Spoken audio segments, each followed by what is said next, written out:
welcome back to Métropole Grid. My name is Andre. Thanks so much for tuning in. It's August 28th, 2025. Just last weekend, we had Continentals and Americas here in Montreal. You probably heard about it. Spent a lot of time talking about it. Probably a bit more today. Off the top, hopefully you're doing well. I just want to say, if I look a certain way, we don't have hot water here. Our welcome to being a new homeowner. Our water heater ruined itself, and the water started going down into our neighbor's apartment.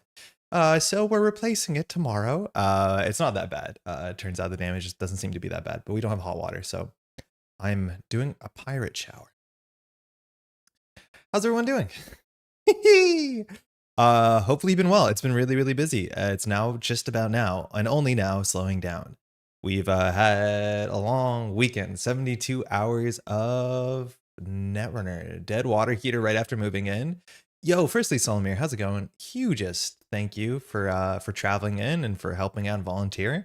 Solomir, if you don't know, you might have met him if you're at a Conts, but just like a scholar and a gentleman coming in, helping, doing some traveling all that distance just to do some judging, and I really, really appreciate it. Hope you're well. Yeah, so we knew the water heater had to be replaced. It was like, it's about 11 years old, 12 years old, and you usually need to replace them every 10 years. So when we did the inspection, they were like, change the water heater, and we're like, right on it.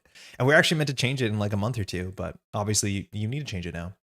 Yo, Zen, congrats again. Also on Cons. Fudge, rip, sorry about the water tank. I mean, it could have been worse. We found it out relatively quickly. I like got to work. I sat down at my desk in the morning, and then I got text from Maddie. Hey, the water heater's leaking. Got up, went back. It's okay. It's okay. Hey, Gyro. Joel, how's it going as well? Thank you so much for coming in and volunteering and helping out. We had a great team of folks at Continentals. If you don't know, we're going to be spending some time talking about Continentals for sure. My eye line's really weird. I haven't figured the space out. I've barely been in this room for this last week. But right now, Twitch chat, or like, sorry, all chats are up here. And I feel like it should be here or something. We're going to figure it out. So if it's weird, it's weird. I've had water damage issues no fewer than 3 times in my home, and it sucks every time. It's real bad. Luckily, our neighbor downstairs, that was the first time I got to meet her, and she was really quite chill about it, which was nice. She came up, we had coffee, we talked, but she seems okay with it. It doesn't seem like it's too terrible, but we'll figure it out. Duckland, great to see you as well. Cons is great, still returning to reality, but it's been a good time. Glad to hear. We're doing sink baths. Been done that. SRN, nice to meet you as well. Yeah, it's not like a glamorous place to be, but it could be worse. Of course, it would do it again without hesitation. Thank you, Joel. Hey, Laura, still catching up on sleep from the weekend. Hope all the organizers and volunteers have been able to rest. Yes, Monday. Firstly, Laura, great to see you. Also, like, good games. So close to making the cut. For those who don't know, Laura was playing, I want to say LEO, which is no surprise. But also she was playing Daewee. And Daewee came 17th at Continentals. I'm pretty sure the list has been posted, but it was so close to making the top cut. Just keep flipping 17th American Continentals, which would have been so cool. I think there was 2 Daewees that were like kind of competitive towards the cut, but I don't think I've ever seen Daewee make any top cut anywhere, let alone a huge event. We had like 92 players on Saturday playing Swiss, so it was pretty big. But yeah, it's weird. It's like, obviously Worlds is coming up, but I'm really at that mood just to play like kind of fun Netrunner. I think the weekend reminded me of a lot, and I think, you know, the sort of playing for fun angle was like really well established. I want to shout out also Sven, who was showing up, the only player playing Topan and just like ripping and having a good time. And I feel like, I don't know, maybe this channel, we've been focusing too much on the competitive stuff with, you know, events coming out that matters. And I guess Worlds is going to be the next little big touch point. But yeah, just like jamming Daewee, whether we thought Daewee was competitive or not, it was just like one of the most fun things we did when the set came out. We just haven't had the time to revisit it, which is like such a bummer. So hopefully we'll go back to that sooner than later. Cons was great. I hosted a watch party for my local meta. We were all chilling in the conservatory, cheering for every non-nebulous Sable player. So you're only cheering for like 4 players, Lucille. I mean, that's cool, I guess. That's actually really sick. So for those who don't know, the stream was great. It was really, really good. So there's like 4 streams. I think they're broken around lunch on day 1, but it's Crown of Servers. Mind you, this is all on Null Signal Games' YouTube channel, probably on Twitch too. And then, of course, the finals is the top cut day 2. The entirety of the stream, it wasn't me. Throughout the event, people came up and would ask me questions about the stream, and I'd be like, it's not my stream. This is entirely backroom deals. Some of my equipment was used, but like all this work is like Kate running behind the scenes and making sure everything happens. And it's really, really good. These graphics were reused from Worlds last year, which I think NSG sent out And so that was used. This is my camera, but the setup and everything else, like behind the streams, the casters, none of it was me. I touched the stream 0%, which is really, really strange because most of my experience at events is just streaming, and it's such a different experience. I was on the floor the whole time. I was a judge in a pink shirt, just like Solomir is there, and I had a killer time. Shout out to the judging team, was fantastic. But it was like I've never experienced a tournament like this. I was way more stressed about it because not only are a lot of people there and they expect it to go smoothly, but I'm the person who's like running around and talking. I'm making sure everything's on schedule, and it was just like a lot of work. Of course it is, but I'm used to being like, oh, just commentate a couple rounds and have fun and follow the meta and follow the narratives, and I only got half of that. It was like such a cool different experience. But I didn't play a single game of Netrunner. I didn't watch. I watched a lot of games of Netrunner walking around, but this entire stream, which is really well produced, is not me at all. 0%. They should have forced a repair to be Diogen versus Diogenes. I think we have a picture. I think we'll show the picture, but they were sitting next to each other. It was Diogen was in the room and Diogenes came up from the States, which I was like so excited to introduce the two of them. I got to meet Diogenes for the first time, and they were like the same standings. They were like had a chance at playing each other, which would 100% been the feature match if it happened. I have no doubt. But they ended up sitting next to each other playing a game, and I think we have a photo to show of that. Yo, Rohi, good to see you. The crowd shots really made me feel like I was there. Wait, what? But I actually really like the crowd shots. I've heard a lot of different feedback about the crowd shots. So Kate set up this camera and it has a wide shot of the room. I heard some people I heard some like reasonable feedback that is probably worth warning the room that there's a camera there, because some people didn't know, and you probably should know there's a camera there. I think eventually it was blurred, like there was a blur filter put on top of it, so it was harder to like pick people out, I suppose. But like you saw it there for a second. I think this wide shot is so killer. I think before at some point this might have been nudged, but it was like a wider part of the room. But you got to see the space. You got to see everyone. You can recognize people's faces, and for anonymity, that's probably not perfect, and there's like issues with that. But it was like it's really nice to see the space. Like yeah, I don't know. I really really like the wide shot. It does make you feel like you were there, which is great. I absolutely adored the crowd chats. Yeah, it's I think there has to be I think we just have to tell people there's a camera here so they're aware of it, and then maybe like at Worlds you can have a lanyard system if you want to opt out of like being on camera. I don't think we had anything like that. I'm not sure what the ticket said on it. You could obviously opt out of being on stream, and that was totally fine. But yeah, no, this is not the best wide shot because the camera was nudged, but it was a really good wide shot. I actually like that a heck of a lot. Yeah, like this. I think the blur filter was put on later for like anonymity, but very, very, very, very, very cool. Biggest Netrunner event I attended was very cool. Bumble J, good to see you. Glad you enjoyed it. It was massive. It was really, really, really big. Yeah, we had 92 players. COS on Friday on day one was like 60 some odd players too, and then more people obviously came in for the weekend. On Sunday, people were there playing board games, and of course we were doing the top cut, and there was a startup tournament on the side. But it was a lot. I heard really good vibes from people that like it felt the world's like, which was kind of cool. Like the whole weekend, the space was actually kind of nice. Like I want to emphasize that this space, shout out to Silver Goblin that pushed us in this direction. It was really fine. It was big enough for 100 people for sure. It was well lit. There was some lights flashing, that's for sure. It was not too hot. It didn't smell too weird. That's me in the background yelling. It was actually like a really pleasant space, especially for how much we paid for it. And it's like location downtown, which is great. That's Safer, mind you. You've probably seen Safer on camera once or twice. I got to meet Safer for the first time. Came out. Safer is the first time doing commentary. Really good commentary. I really appreciate Safer's commentary. There's like Safer and Pat goofing around. It was really fun. Repairing me into Sokka was less appreciated. The cheers were so good. I think a big part of the repair cheers, Kat, good to see you. I think Kyle popped off. I think it was a couple snare bears that were really happy that they weren't playing each other. But yeah, you got to face off Sokka. That's good, right? I stopped by the Goblin as well. What a lovely space. It's such a nice space. It is genuinely such a nice space. It's just like a lot of table space, and it's very clean and open. It was great. I didn't boil to death, so can't complain. I think the casters, actually, like the caster booth, I think you can tell if you watched throughout the day. Right above the casters was like a skylight, kind of like the middle of Barcelona Worlds. And so their temperature, like physically light temperature and like their overall temperature, this had, I think, the biggest shift throughout the day. But yeah, I think the space was actually pretty good. So much fun. Emily, everyone was so nice. Okay, this is probably the Emily. I didn't have time to corroborate the story, Emily. How many wins did you come to Conts for? Was it just the one win? The room would have been stay cooler with closed doors, but I feel so claustrophobic. Yeah, the doors being open, I think, was totally fine. I liked it. Emily came for one win. I'm glad I heard that too. Emily, you'll see footage of Emily. Emily played on stream at least a couple times and knocking out Wenjong from the top cut, which is like, oh, okay, that's a big deal. But Emily came in from Ottawa. She wanted to win one game. She brought a build to last, and I want to say Dolls Moosely Hot, and just cleaned up top 8, just wouldn't lose games in the top cut, just a killer run. And then after that, immediately she pops off. Like when she's done, she gets her 2 losses in the top cut and just goes off to play board games. It's like kind of really nice. Really killer run, Emily. Been trying decks for a few weeks and losing everything, including against a player that had just learned the game that day.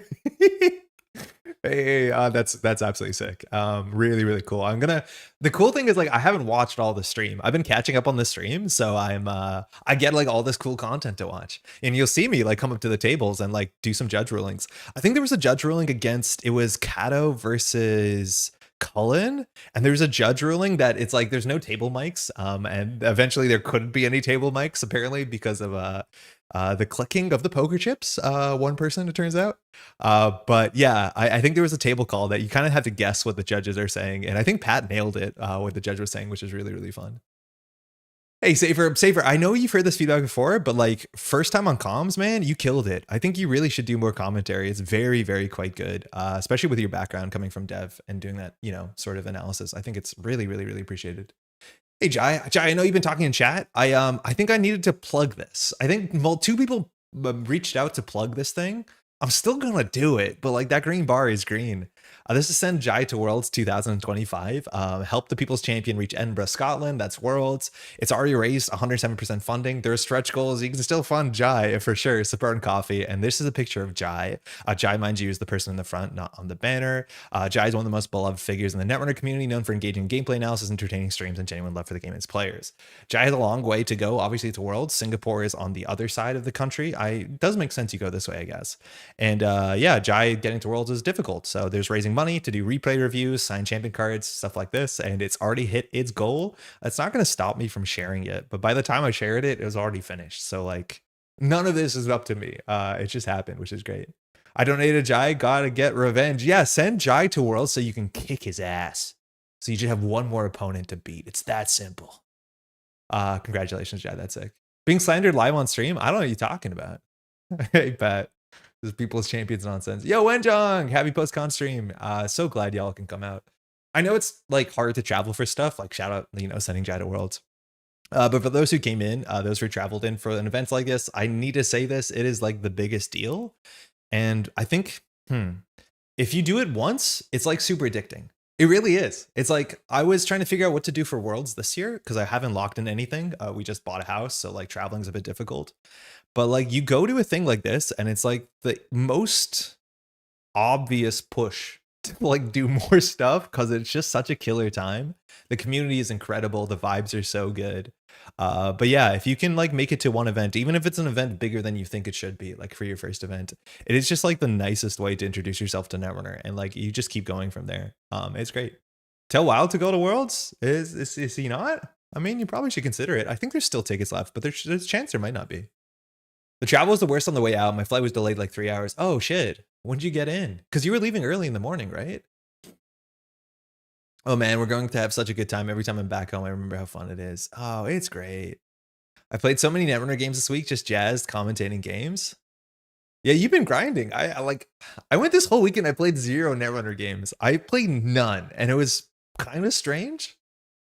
We'll talk about it. I'll do like story time and go from back to front after we do the deck list of the week and like explain my whole weekend. But I was like going into this event, I was stressed.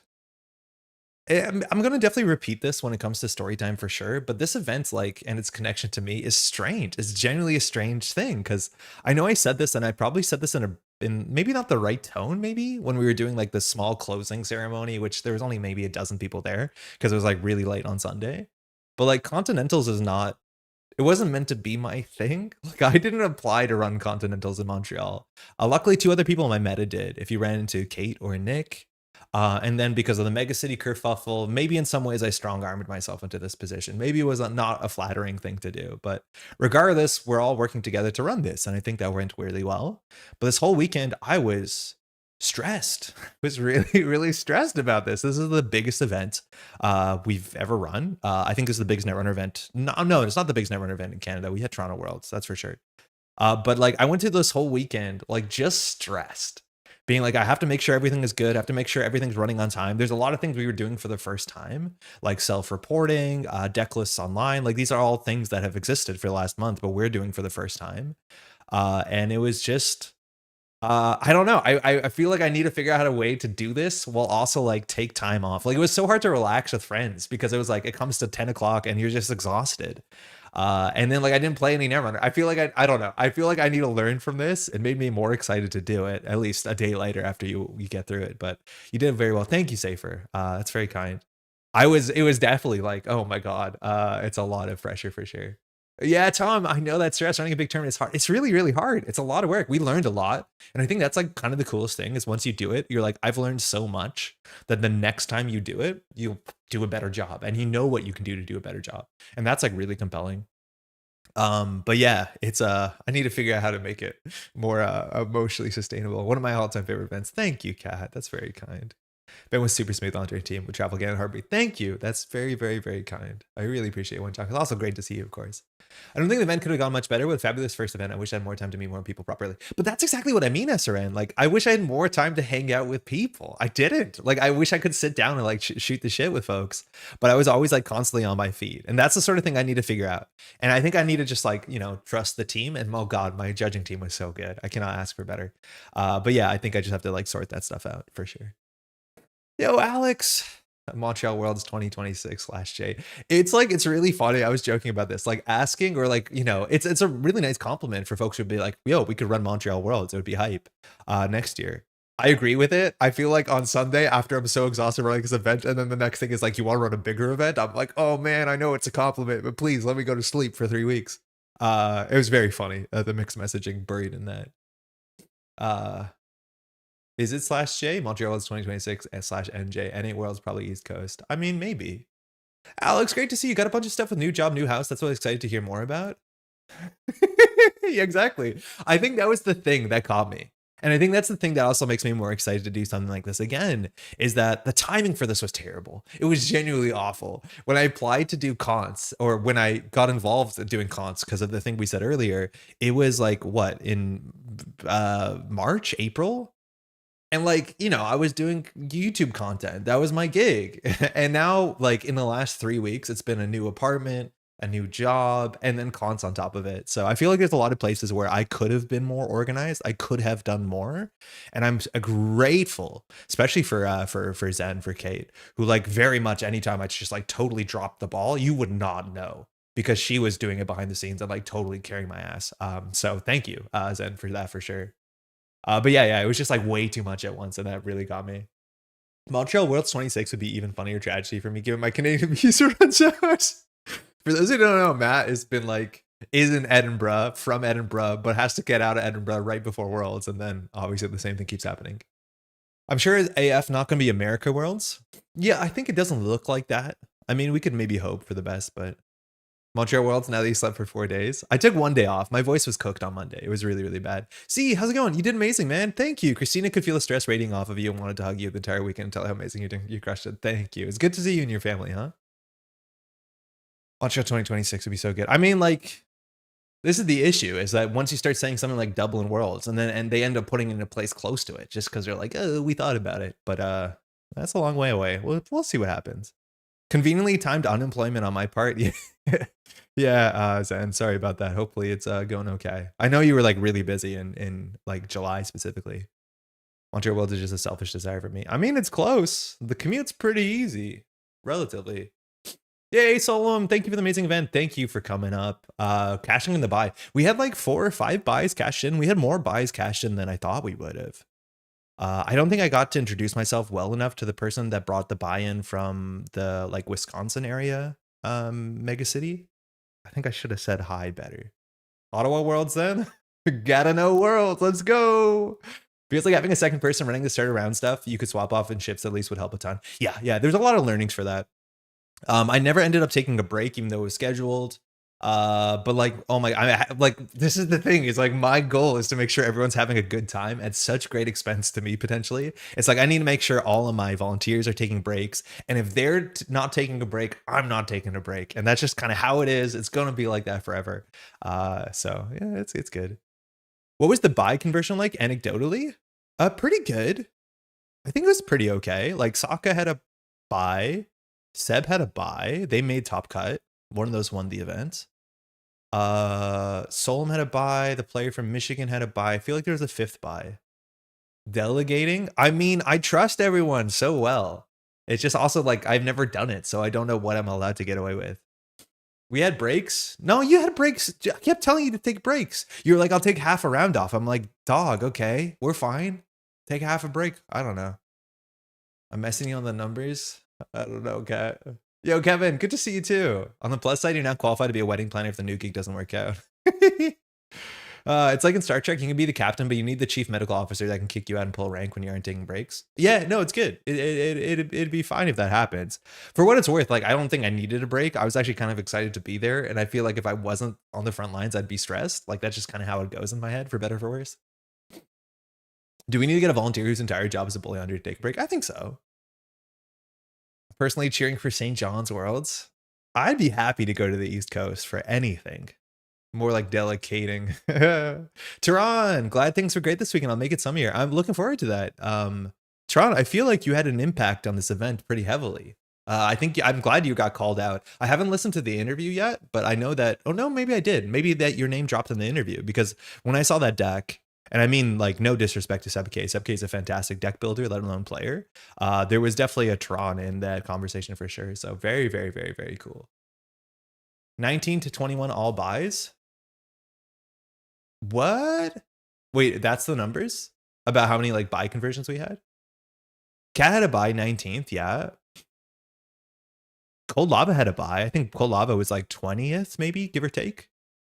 The buys were good. Like the buy players did well on average. They're great players. So like, you know, maybe there's some sort of inherent non-bias bias in there.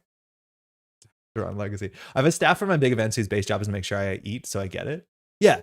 I think you need somebody like that for sure. Okay, look, we're gonna, for the sake of the format, we're gonna do the deck list of the week, and then from that point on, solo. Sorry to laugh, but yeah, I hope you had a good weekend. I think we're gonna play this deck. This is Brandon's deck.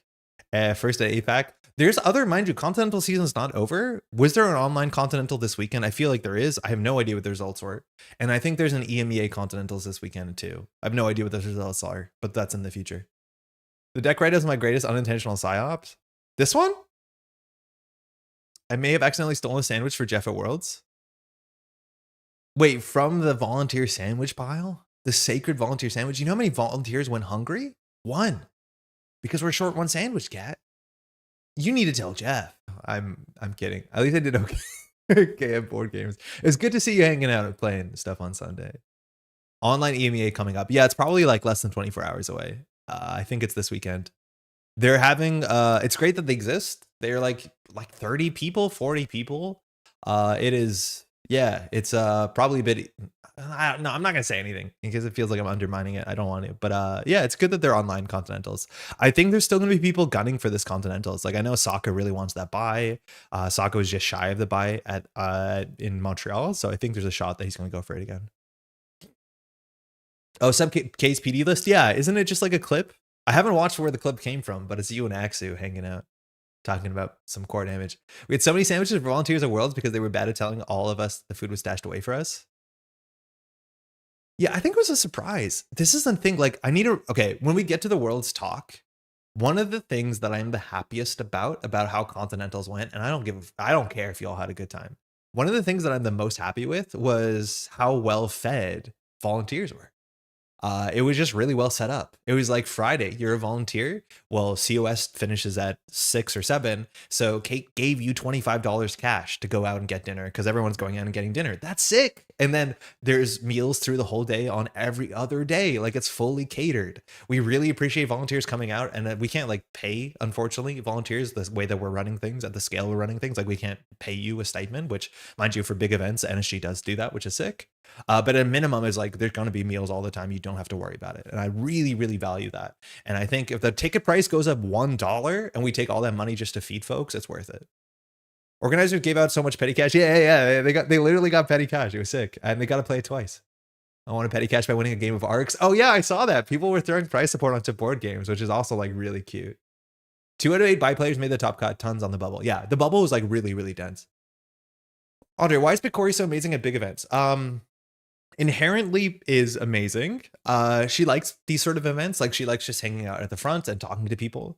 So Picori is my partner, Maddie. You might have met her at this event or previous events. Obviously she's lovely. And she has like so many good things to say by just like hanging out at the front, and people come up and chat with her. And like she gets to meet so many nice people. She like knows how to play Netrunner. She doesn't really play Netrunner, but like she knows how great the community is. And so she knows so many of these folks because she's been the person running the table at multiple events over the last couple of years. So you see a lot of repeat people. Like she knows all the folks from Toronto and Ottawa and folks coming in from like the States.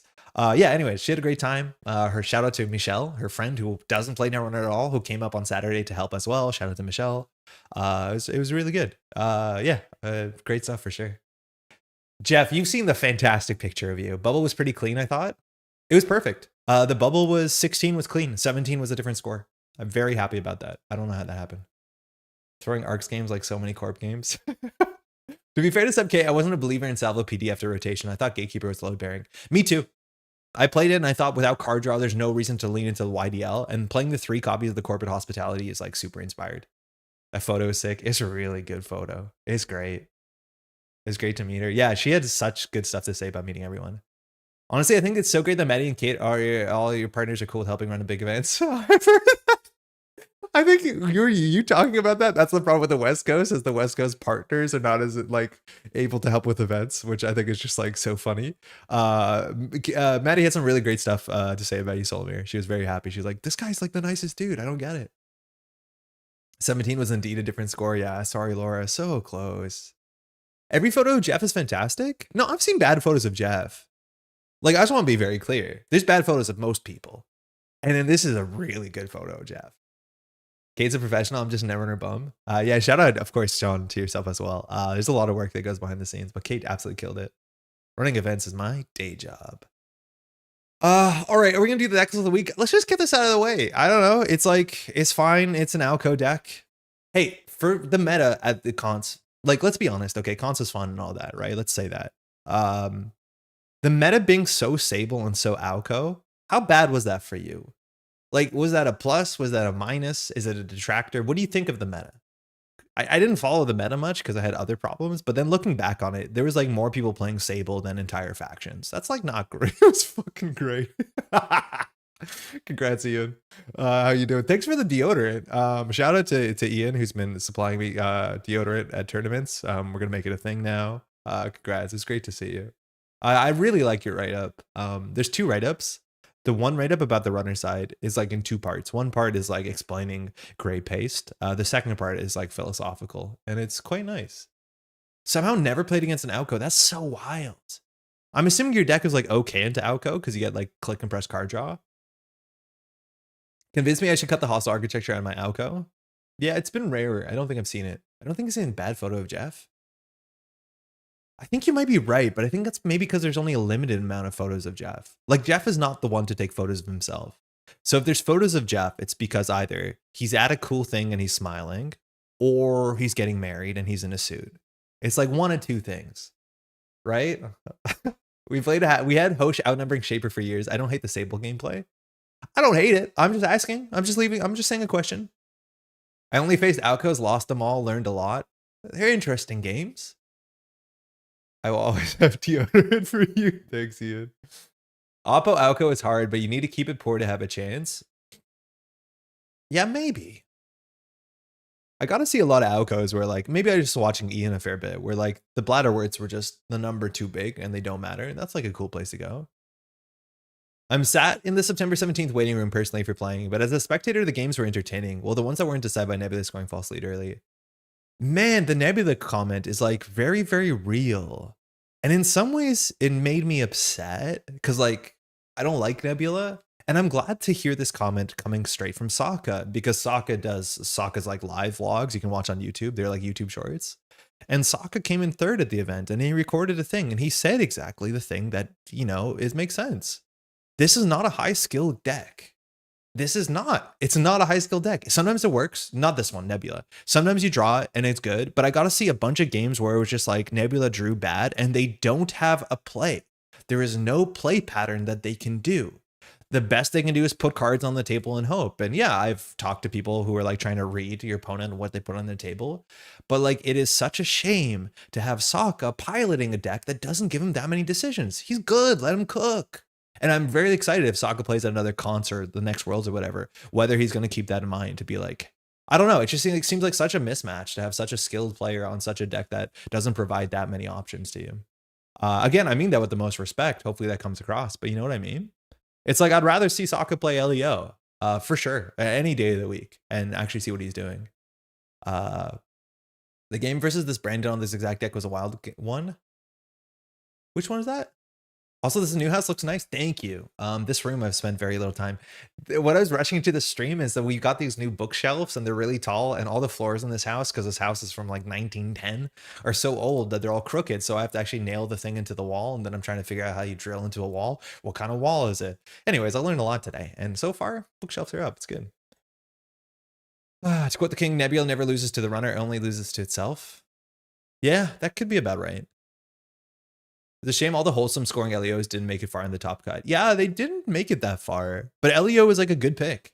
I think the stream like really, the narrative on the stream took a while for that to like kind of lock in.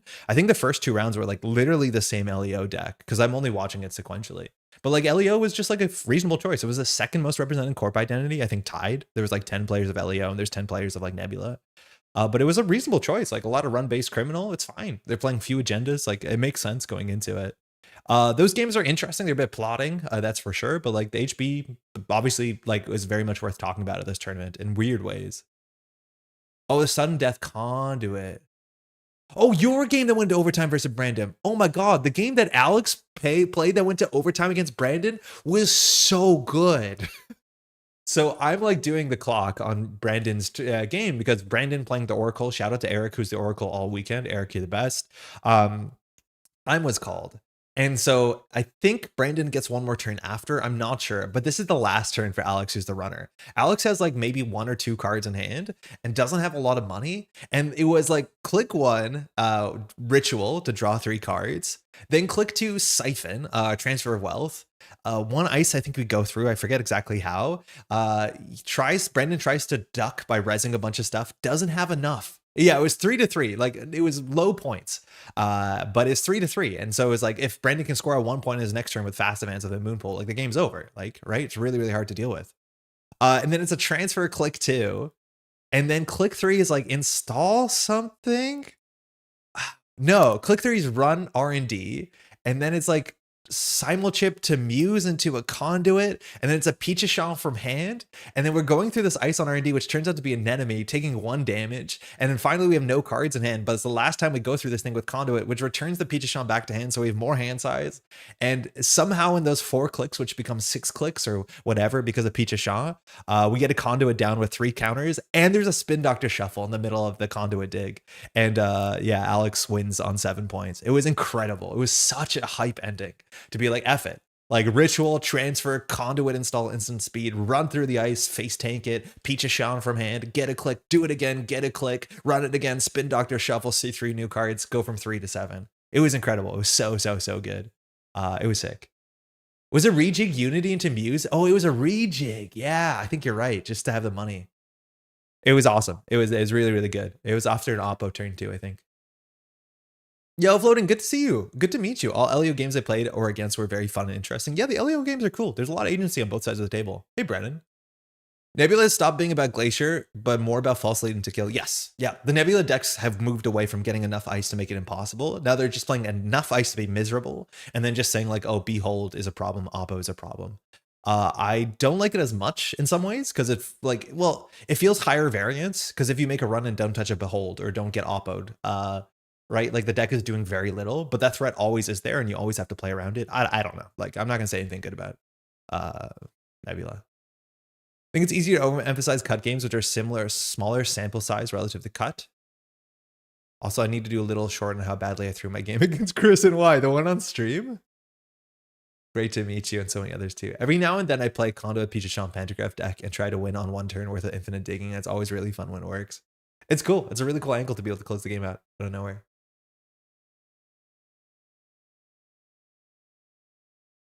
Oh, this room doesn't have air conditioning.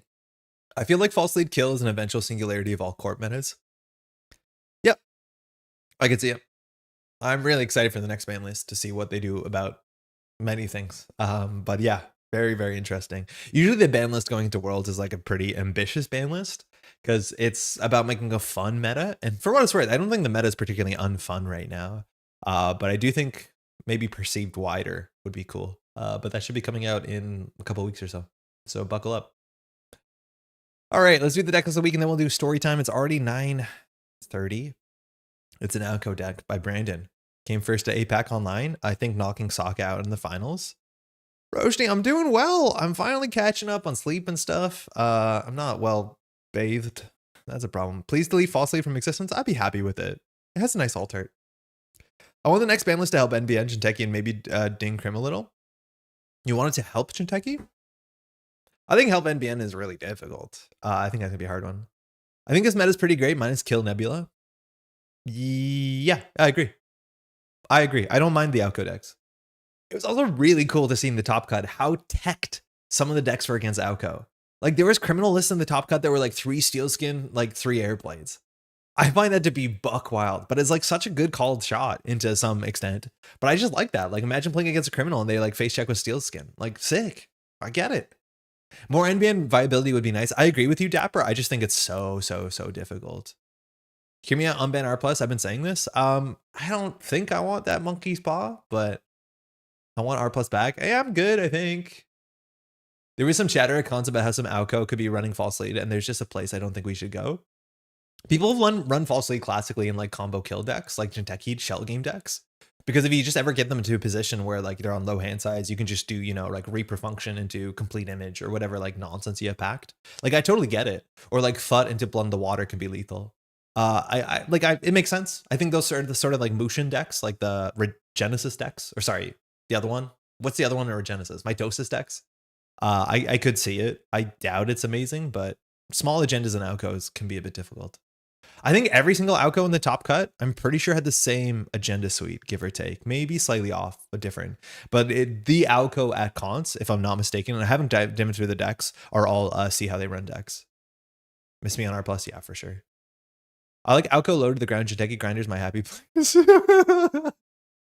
I'm so glad I figured it out, Lady Duckland. I put a handle to a name to a face because I was like, I'm convinced I know you are. And then I saw like your registry. I'm like, wait, at table 19 is Lady Duckland. Oh, this is Lady Duckland. It was good. Yeah, who would run AU Co with False Lead? We should get R+ back until we get some actually good tag cards. Yeah, okay. I'm good. I'm okay. Yo, Cold Lava, good to see you as well. You played some great Netrunner this weekend. Reverse double Scape Net is probably correct. Excuse me, correct right now, which is gross. Yeah, I don't like Scape Net. Let's just play this. It has a empiricist in it for some anime or something. I'm not sure what this does. It's a card, and then we have the enemies. We're on one scatter field with the single Palisade. I think if you see a deck and you saw Palisade in on the weekend, it was because someone was playing this deck. It has a bit of a fork. Is it more of a kill deck? It's an Oppo deck, so it's more of a kill deck. I think I'm just going to play this as like complexity bad or complexity good, and we're just going to play complexity. I think that's all we're going to do with this. Brent has a great zinger about empiricist in the write-up.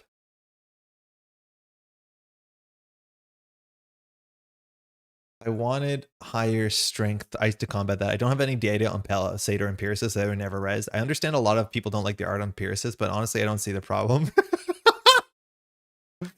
All right, Brandon. Good shit. Very funny. I do like that. I don't have good suggestions for the ban list. I'd say unban Bologna. I'm sure it'll be unfun. I honestly like would be down for unban Bologna for a second and just see how it goes. I think Bologna in any Oppo Nebula is probably. I honestly don't know if it's better than Next Big Thing, but then that you can build the Bologna Next Big Thing only Glacier deck. I don't know where you do that, but I'm worried about that. I'm not playing a World, so unban Bologna, ban Nebula. I mean, like, I don't know if I'd be super upset about that. At least, like, they want to score blown on the table. Not sure I'm sorry about it, but here it goes. I'm very glad that PD won the tournament, showing that non-kill deck can win. Davijan, I feel like I'm gonna sound like I'm moving the goalposts, but the fact that a lot of the top decks in the tournament are not building a remote server and just fast advancing everything from hand, I'm not sure I love that. Technically, it is a kill deck, but like I don't like it that some of the best corps are, and mind you, Elio is doing something, but like a lot of the best corps in the top deck have no interest in making a remote server and are literally like, we scored 7 points out of hand, not making a remote, right? Like we can have a little FA as a treat. Yeah, but put the Sand City Grid on the remote server and let me interact with it. That's all I'm asking for. Like we're in a non-clot meta. I feel like we shouldn't have corp decks that can just score out of hand all the time. Yeah, I don't know. That's not a kill deck. It is a bit of a kill deck. A bit. That was the best line, Lamau. I know.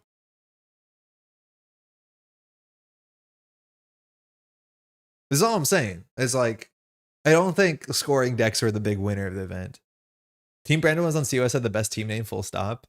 I am in a lucky position to get to hear a bunch of the team names that were deemed not appropriate enough to put in as their team names. And some of them were like really funny, genuinely very, very funny. The one that they went with, still really funny, but probably, yeah, also not great. Want me to put some in the chat to read on stream? I mean, like, no, probably not. I don't think I'll read it. They were good. None of them were like awful to the point I'd be like, oh God. Maddie said it was really nice to meet you too, Ian. I think you were very happy to finally meet Maddie. Believe in yourself as much as Seb K believes in his PD deck while posting in GLC at 2:30 a.m. drunk off his ass. Hey, why not? Wait, what happened? Seems like non-interactive Operation Econ is somehow stronger than Acid Econ load-bearing regulates. Yeah, well, I mean, what are you going to do if you're playing Criminal and they have Tattoo Bullets? I enjoyed them. Yeah, they were funny. They were genuinely funny. Yo, let's go, Dayway. Wizard Memorial Crater was my favorite name. That was a good name. Wizard Memorial Crater was really good. My images are loading this bad. Is that everyone or is that just me? Why are you going to play my Dayway? Yes. Yeah. Hey, best of luck. Have fun. Without being seeming, there's Wyatt and why not? Are they the same person? Is this the nice person that I finally got to meet in person at Conts? Why is it running like this? I admire your near magical ability to handle chips. I will try and probably fail to do the same. Ian, do you know that they couldn't have a table microphone because of your chips? They had a table mic and they put it on and they were like, no, we can't do this. The chips are awful. Are these new ID codes? They might be. Same person. Oh, shit. Yeah, why not? It's great. Why not's really, really good. Hey, Sanjay. Wasn't JNet struggling for the last few days? I don't know. Daywee 46 cards. I don't like this hand. We're gonna mulligan. It's loading as bad for me as it is for you, so patience. It'll be story time later. I don't think that's right. They turned the table mic for like 30 seconds before the finals game. And it was the background noise and not the chips that made it unworkable. It's not my fault. No, it was your fault. I'll be the first to say it. They tried it. They're like, no, we can't do it. I'm glad I told you the microphone was on. But yeah, no, it didn't make any sense. Has anyone asked you not to do that? And then if they ask you not to do the chips thing, what do you do? Do you not do it? I'll be honest, it was annoying me and I wasn't playing, but I'm not going to tell you not to do it because you're in your zone. I can't believe Dayway's catching on. I'm so excited to play Dayway. Okay, so we have 7 points in hand, but luckily we have an Oppo.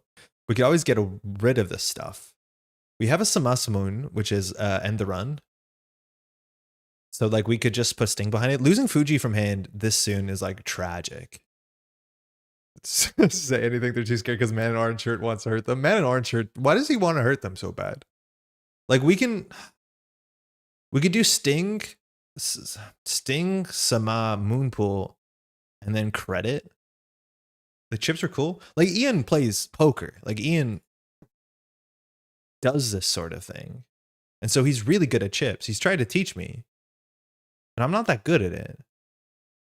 If they run HQ, if he runs HQ, we can throw out our Fujis and put 2 advancements and see what happens.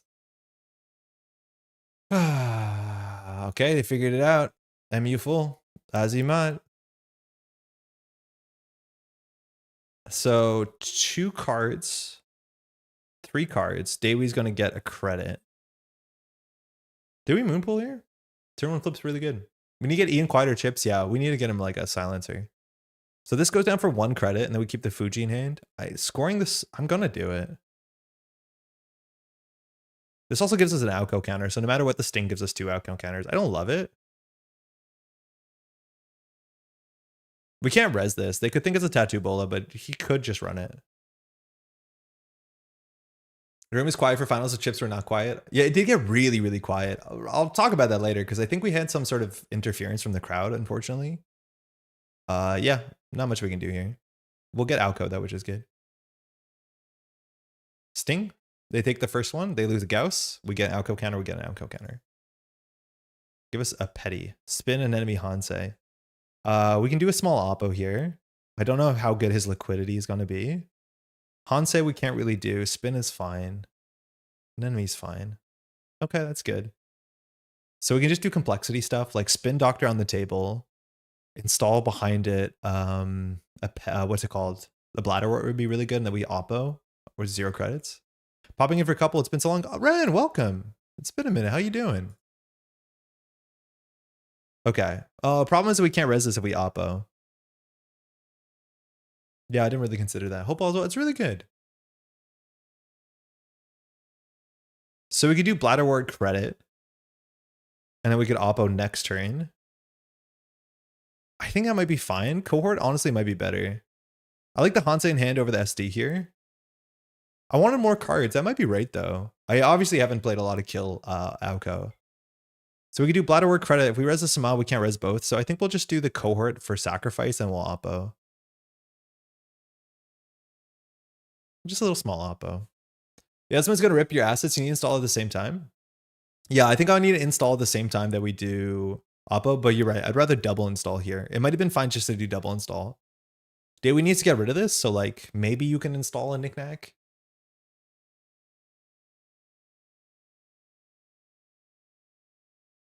I'm not sure I'm liking this start too much. This also wasn't iced, so clearly, but it's not like we can res the ice.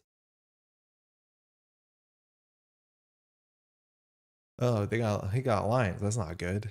You don't want your opponent to have lines because we don't have lines. We have 0 credits. Our line is credit Oppo next turn. Spin Doctor and back. Let's see how he gets his MU. All right, so Daewi's not going to fire here. Turn 2 flip? I mean, maybe. Wait, that costs nothing? I thought that cost 1 more. Nuka 0. Okay, no turn 2 flip. So unfortunately, we can't res a Sama. Oh, we're in a bad spot. What happens if we just do credit Oppo? We're in the same spot we were this turn. We didn't add complexity.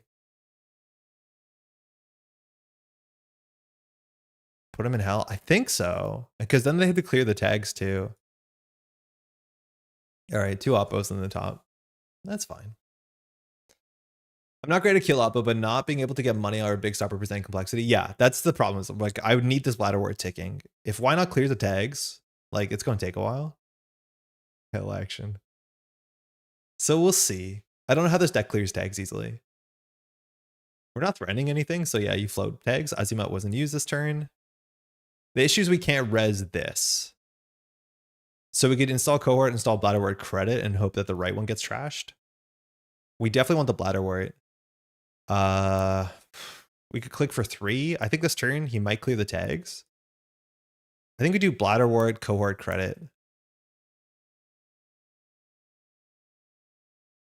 We can res one of them. Again, you can't use the money from one to res the second because they have to see the start of turn.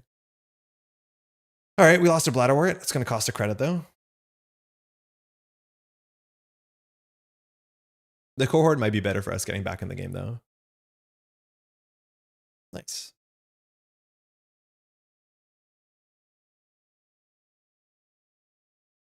Gives us a counter. Welcome to hell.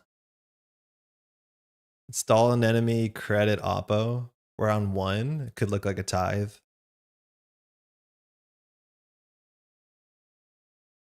When in Rome. We wanted to shovel back Oppos. Never mind. Is this a click for 3 situation? Sure gamble. Come on, stop.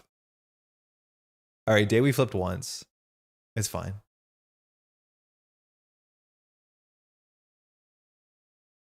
Good Azimuth. So far, it's been like 6 credits. No, my spin. No, they're not. You can't trash that. It's illegal. Okay, so we could spin back here. I don't think we want any of these cards really. How do we win? How do we win? Mindscapings? Sama, okay. So we're not doing anything. He can clear 3 tags. This is like a game Rongi had where the Oppo 3 times spin docked him back and immediately top decked it. Yeah, maybe it was worth. It's just we can't res any of these. So anything we draw doesn't go anywhere.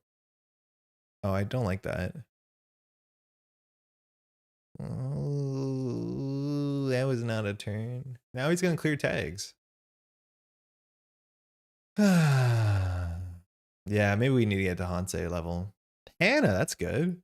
That's really good. I think I'm going to put a spin in a 1 Oppo back. It might be right to do 2 Oppos, but then we only have 1 more spin. Why are we starting drawing instead of getting credits? I don't know. I think we probably should have just got credits because if we draw, we can't really res the ice. So this has to be somewhere in the middle. The sting would be sick here. Nice. That gives us AU Co. 4 tags. So I don't think we can win. Fut is good on the table. Fun a tree I don't want. Okay, cool. So we can ice a Fut. That will slow the game down a bit. So we do Fut, credit. Hannah can clear tags, which is nice, but we Fut the Samaka is good. Is there Mindscaping in this list? I assume there was. Yeah, there's 3. Each one does 3 damage. I think we should do Fut credit. And I'll res a Fut. It might slow down aggression, so maybe he clears tags. If we pre-res this, we can res the Sama. We also are threatening an enemy, which would also be more AU Co. Only 1 flip so far. There's a knickknack. We're flipping again. It's a really good flip. Yeah, plus 2 cards. So I wonder if we can simulchip Muse to get through this. Well, we also have in the bin the Gauss, which breaks us for 1 credit.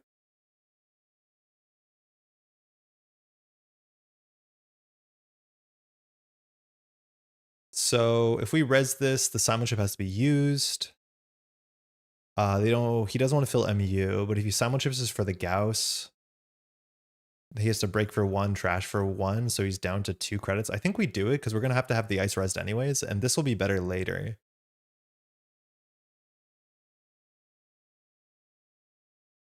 He doesn't really want to bounce. Maybe if he's tagged me, he can, but I think he's going to get the Gauss, break for 1, trash for 1.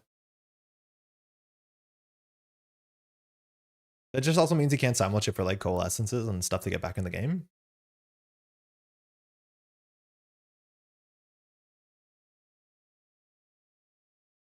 Seems okay. Yeah, no flip here, which is a bummer.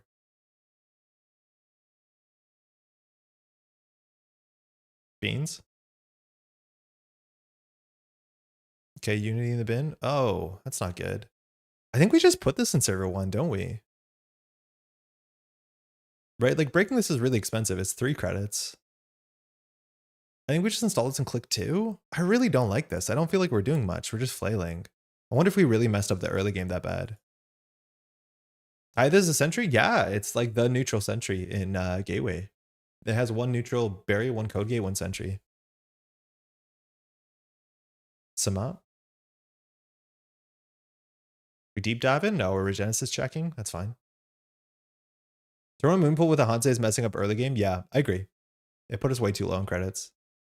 Last sting? Huge bummer, because now we lose to Fuji, and this deck is on Hushik on 2s, so we can just lose out of nowhere, including this access. We're fine. Feel like it better if you click for credits on Hansei? Oh, hold my beer. An enemy R&D, click 2. He knows this is not any of the tempo credit stuff, so he can run and steal it.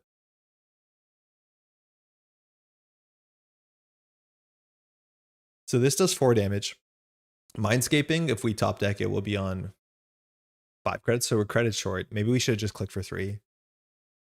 Because if we can go to 5, we're going to need... No, we need 5, that's it. We could have lethal here.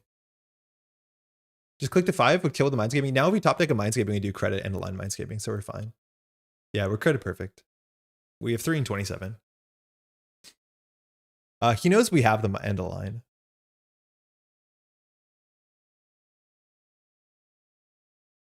Here, I'm assuming you sell your Gauss? I think that is really awkward. Like, it's so easy to make this optional. But it's first time only. They should clear down to 2? Yeah, clearing down to 2 survives. DZ, nice way to do Daily. Don't hit the Regenesis. Shit, so now we lose on the remote?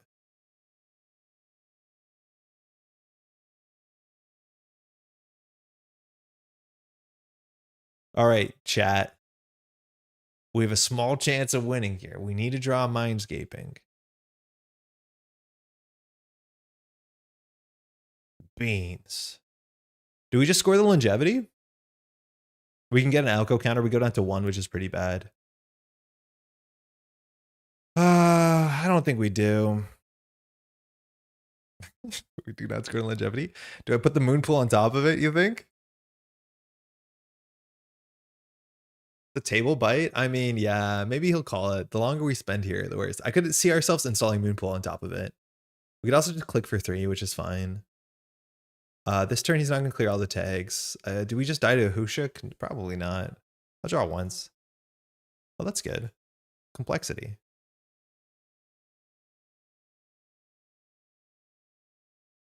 We also could install the spin doctrine on top of longevity. I don't think he's going to run it.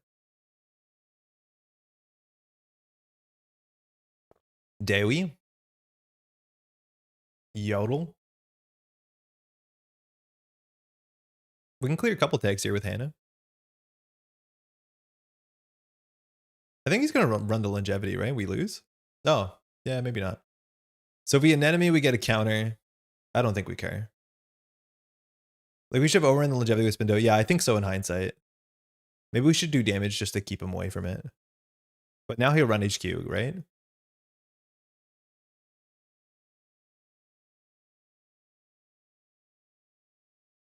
I think there's a line where you trash the wheels. Oh, yeah, I could see it.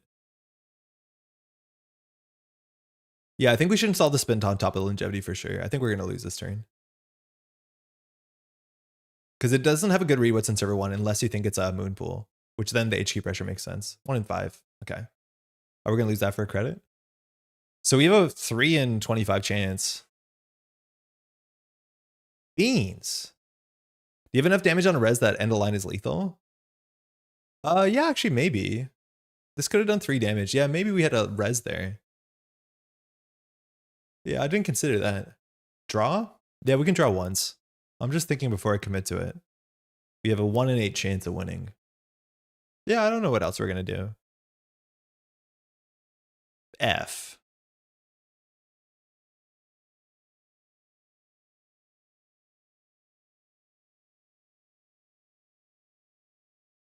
I think we install Bladderwort. Click for credit. Bladderwort doesn't do anything. I just don't know what Why Not's going to do here. Maybe we do a small oppo. HQ scatter, install bladder, credit small oppo. I just don't care about icing HQ. The chance of it being a problem for us is really low. I like this though. It does increase complexity. It just has more cards. Like, I think I might just like the scatter field as padding in hand because I don't think we can res it.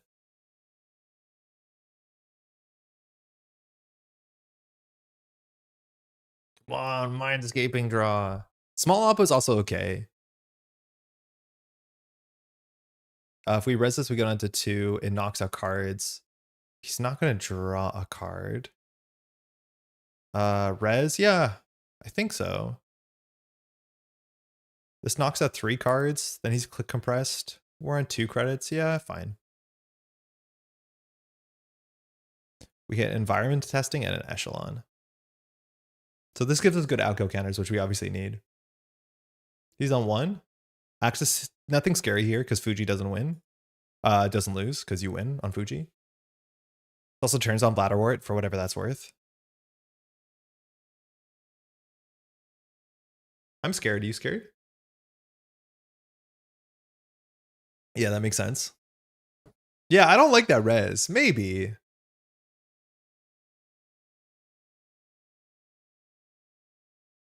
Ugh.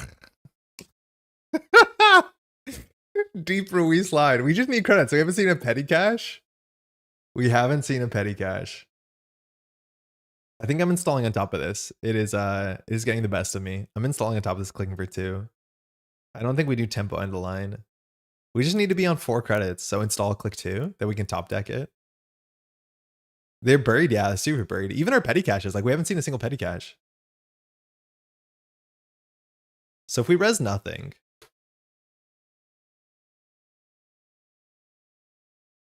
Madani, that's good. We can be a bit more aggressive, but this takes cards at hand. 2, 2, 2, 2, 2, 2. I guess we lose. Nenemy will do 3 damage. That's not really relevant. It doesn't survive us. Not, yeah, we just lose to this. I'm not gonna spin doctor. No, I do spin doctor. No, because adding these to the deck, it's worse to spin doctor here. Because we're just taking out 2 random cards, and then we have to add 2 non-random cards.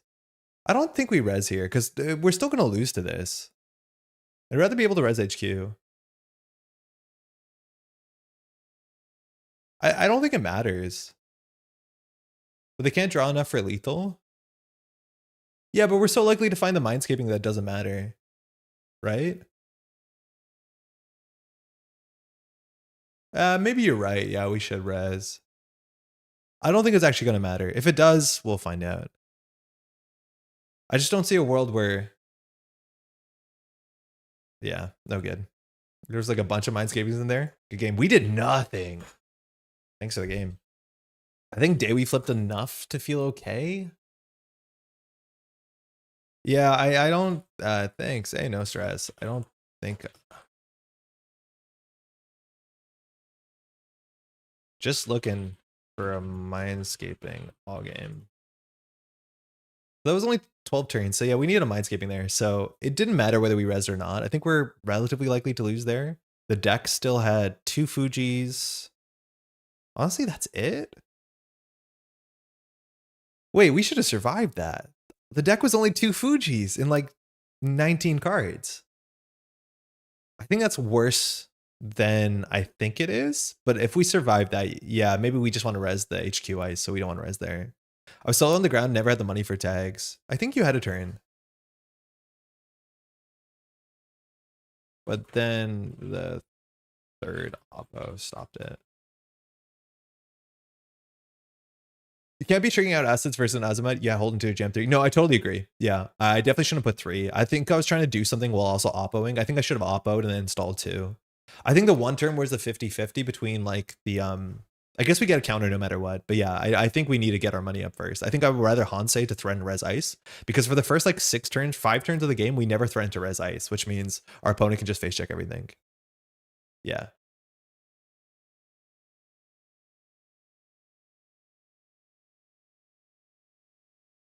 We can't draw enough for lethal. Yeah, that would have been lethal if we survived that.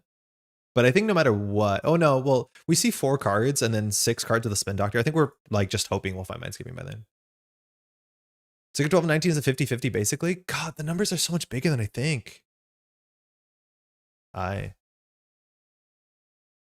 All right, thanks for your game. I'm excited to play it. Let's do it again.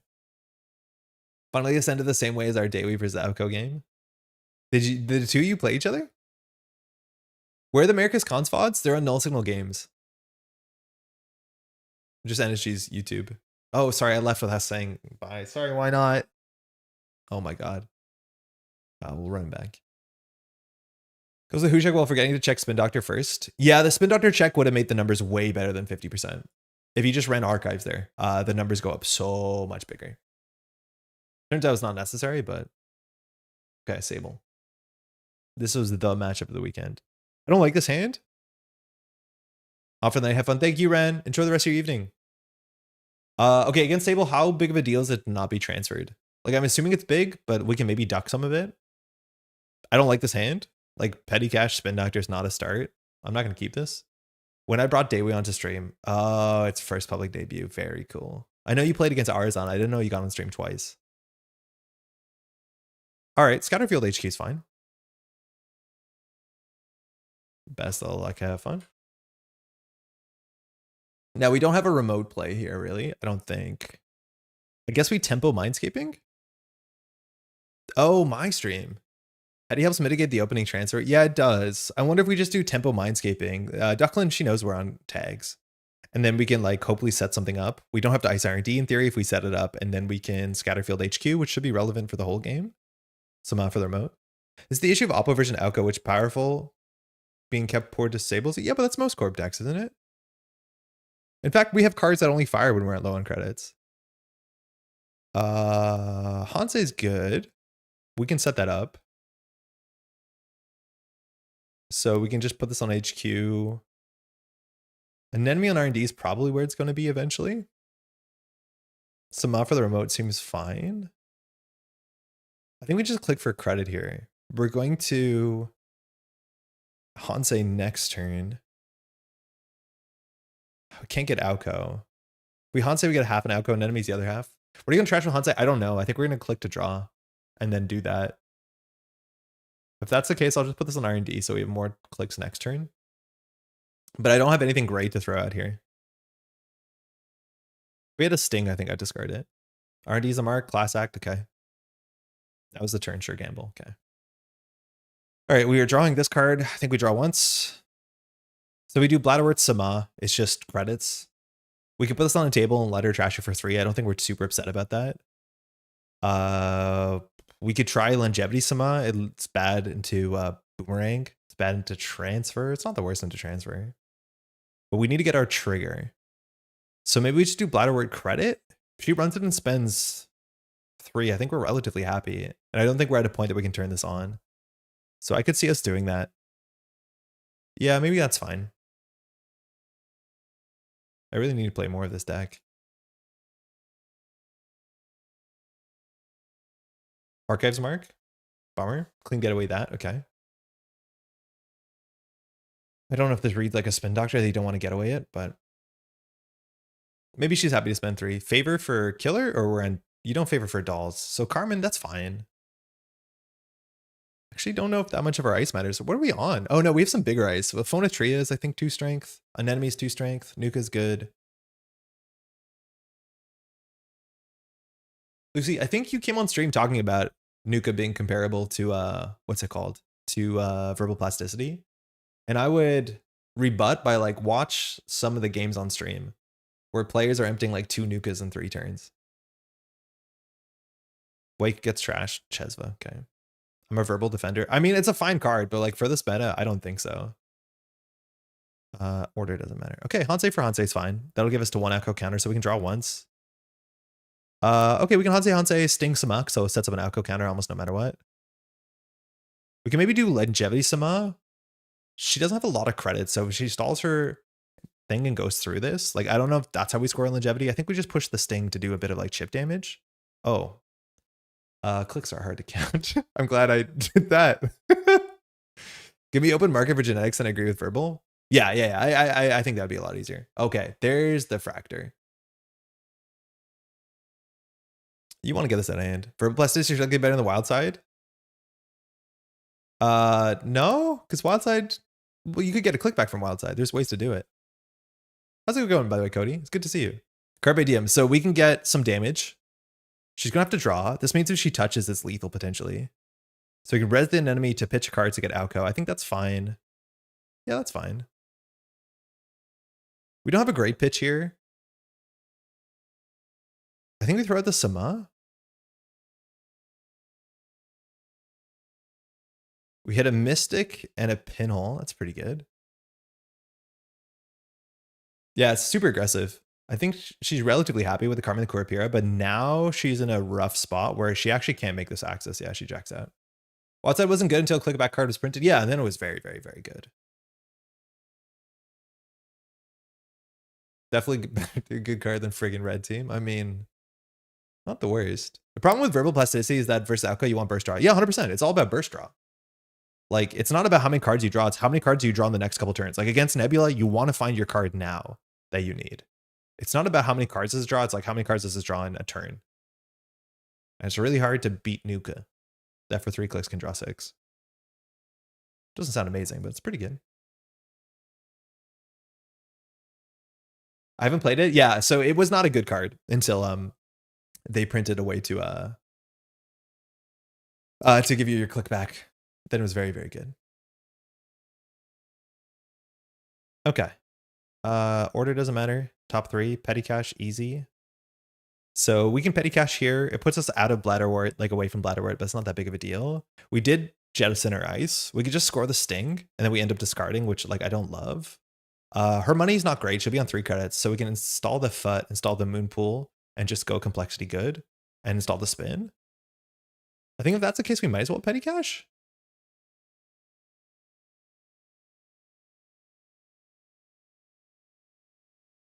We in theory also could like moon pool this sting. Never score the sting here. We've got the line. Yeah. Complexity good. So let me when the card pool was really small, was playable, but the pool is much larger. Yeah. Purple was actually good. Card Topon would have been better than they currently are. I want to play some Topon. We had to find out there at the event that Topon can install the console bling for 0 and it fires itself, which is kind of cute. I wish a bunch of those cards said including themselves. They don't. Like I do think, and I basically think any of the consoles like Keiko and Masterwork should say including themselves. We're not raising anything here.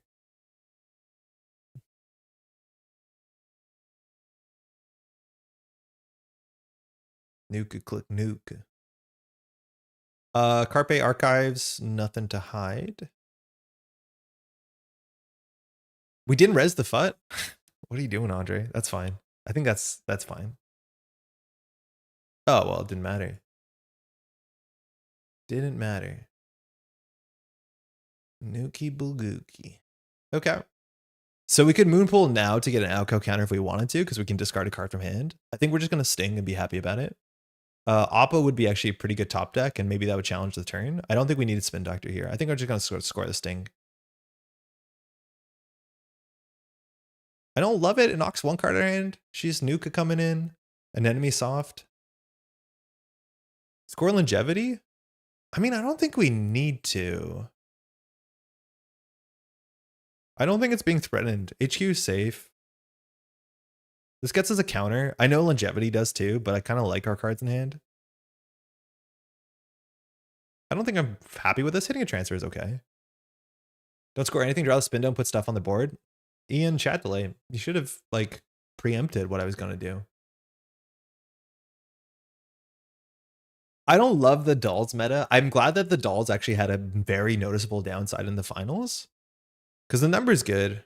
Read 8 messages up. Oh, wait, never mind. This is sick. This is why we don't resist Spin Doctor. Huge punish.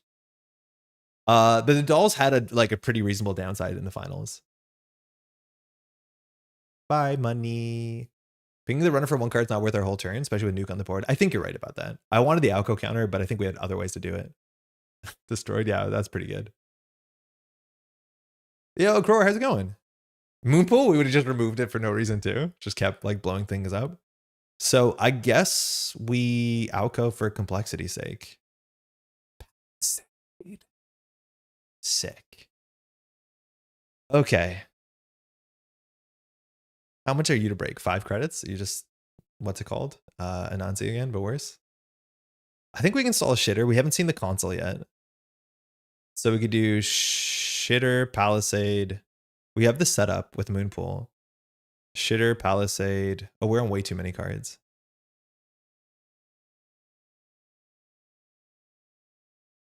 Sting, I think. This is broken for 4 credits. And I think we throw out Empiricist because I could not be bothered.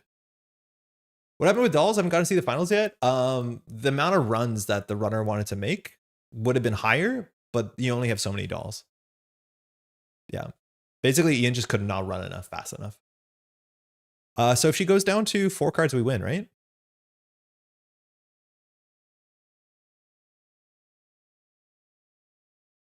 This wins, right? Because we have 5 damage in hand. See how they run is dumb. I don't like it. We don't have to do anything smart, right? Here I am feeling I know a lot about Netrunner, and then I hear I install shitter. I mean, they named it that. It wasn't us. This is why the deck is good. Man, this sucks. I think the order doesn't matter here. It's not like we're doing Regenesis. We don't have to do this on our opponent's turn. Maybe she has steel skin and we 1 in 4 it.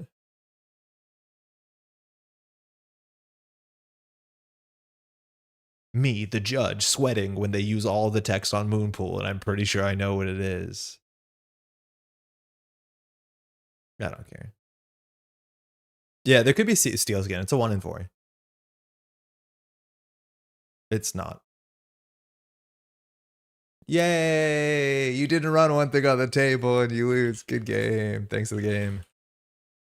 That's that one definitely comes a bit out of nowhere. She didn't have it, did she? She didn't have steel skin. No. No tech on the table. The tech there, no free lunch saves you. What's it called? Stone chip saves you. 5 cards save you. Don't blame the innocent shitter, blame the Moonpool. You're not wrong. Seamless can do it, but that's a lot of influence.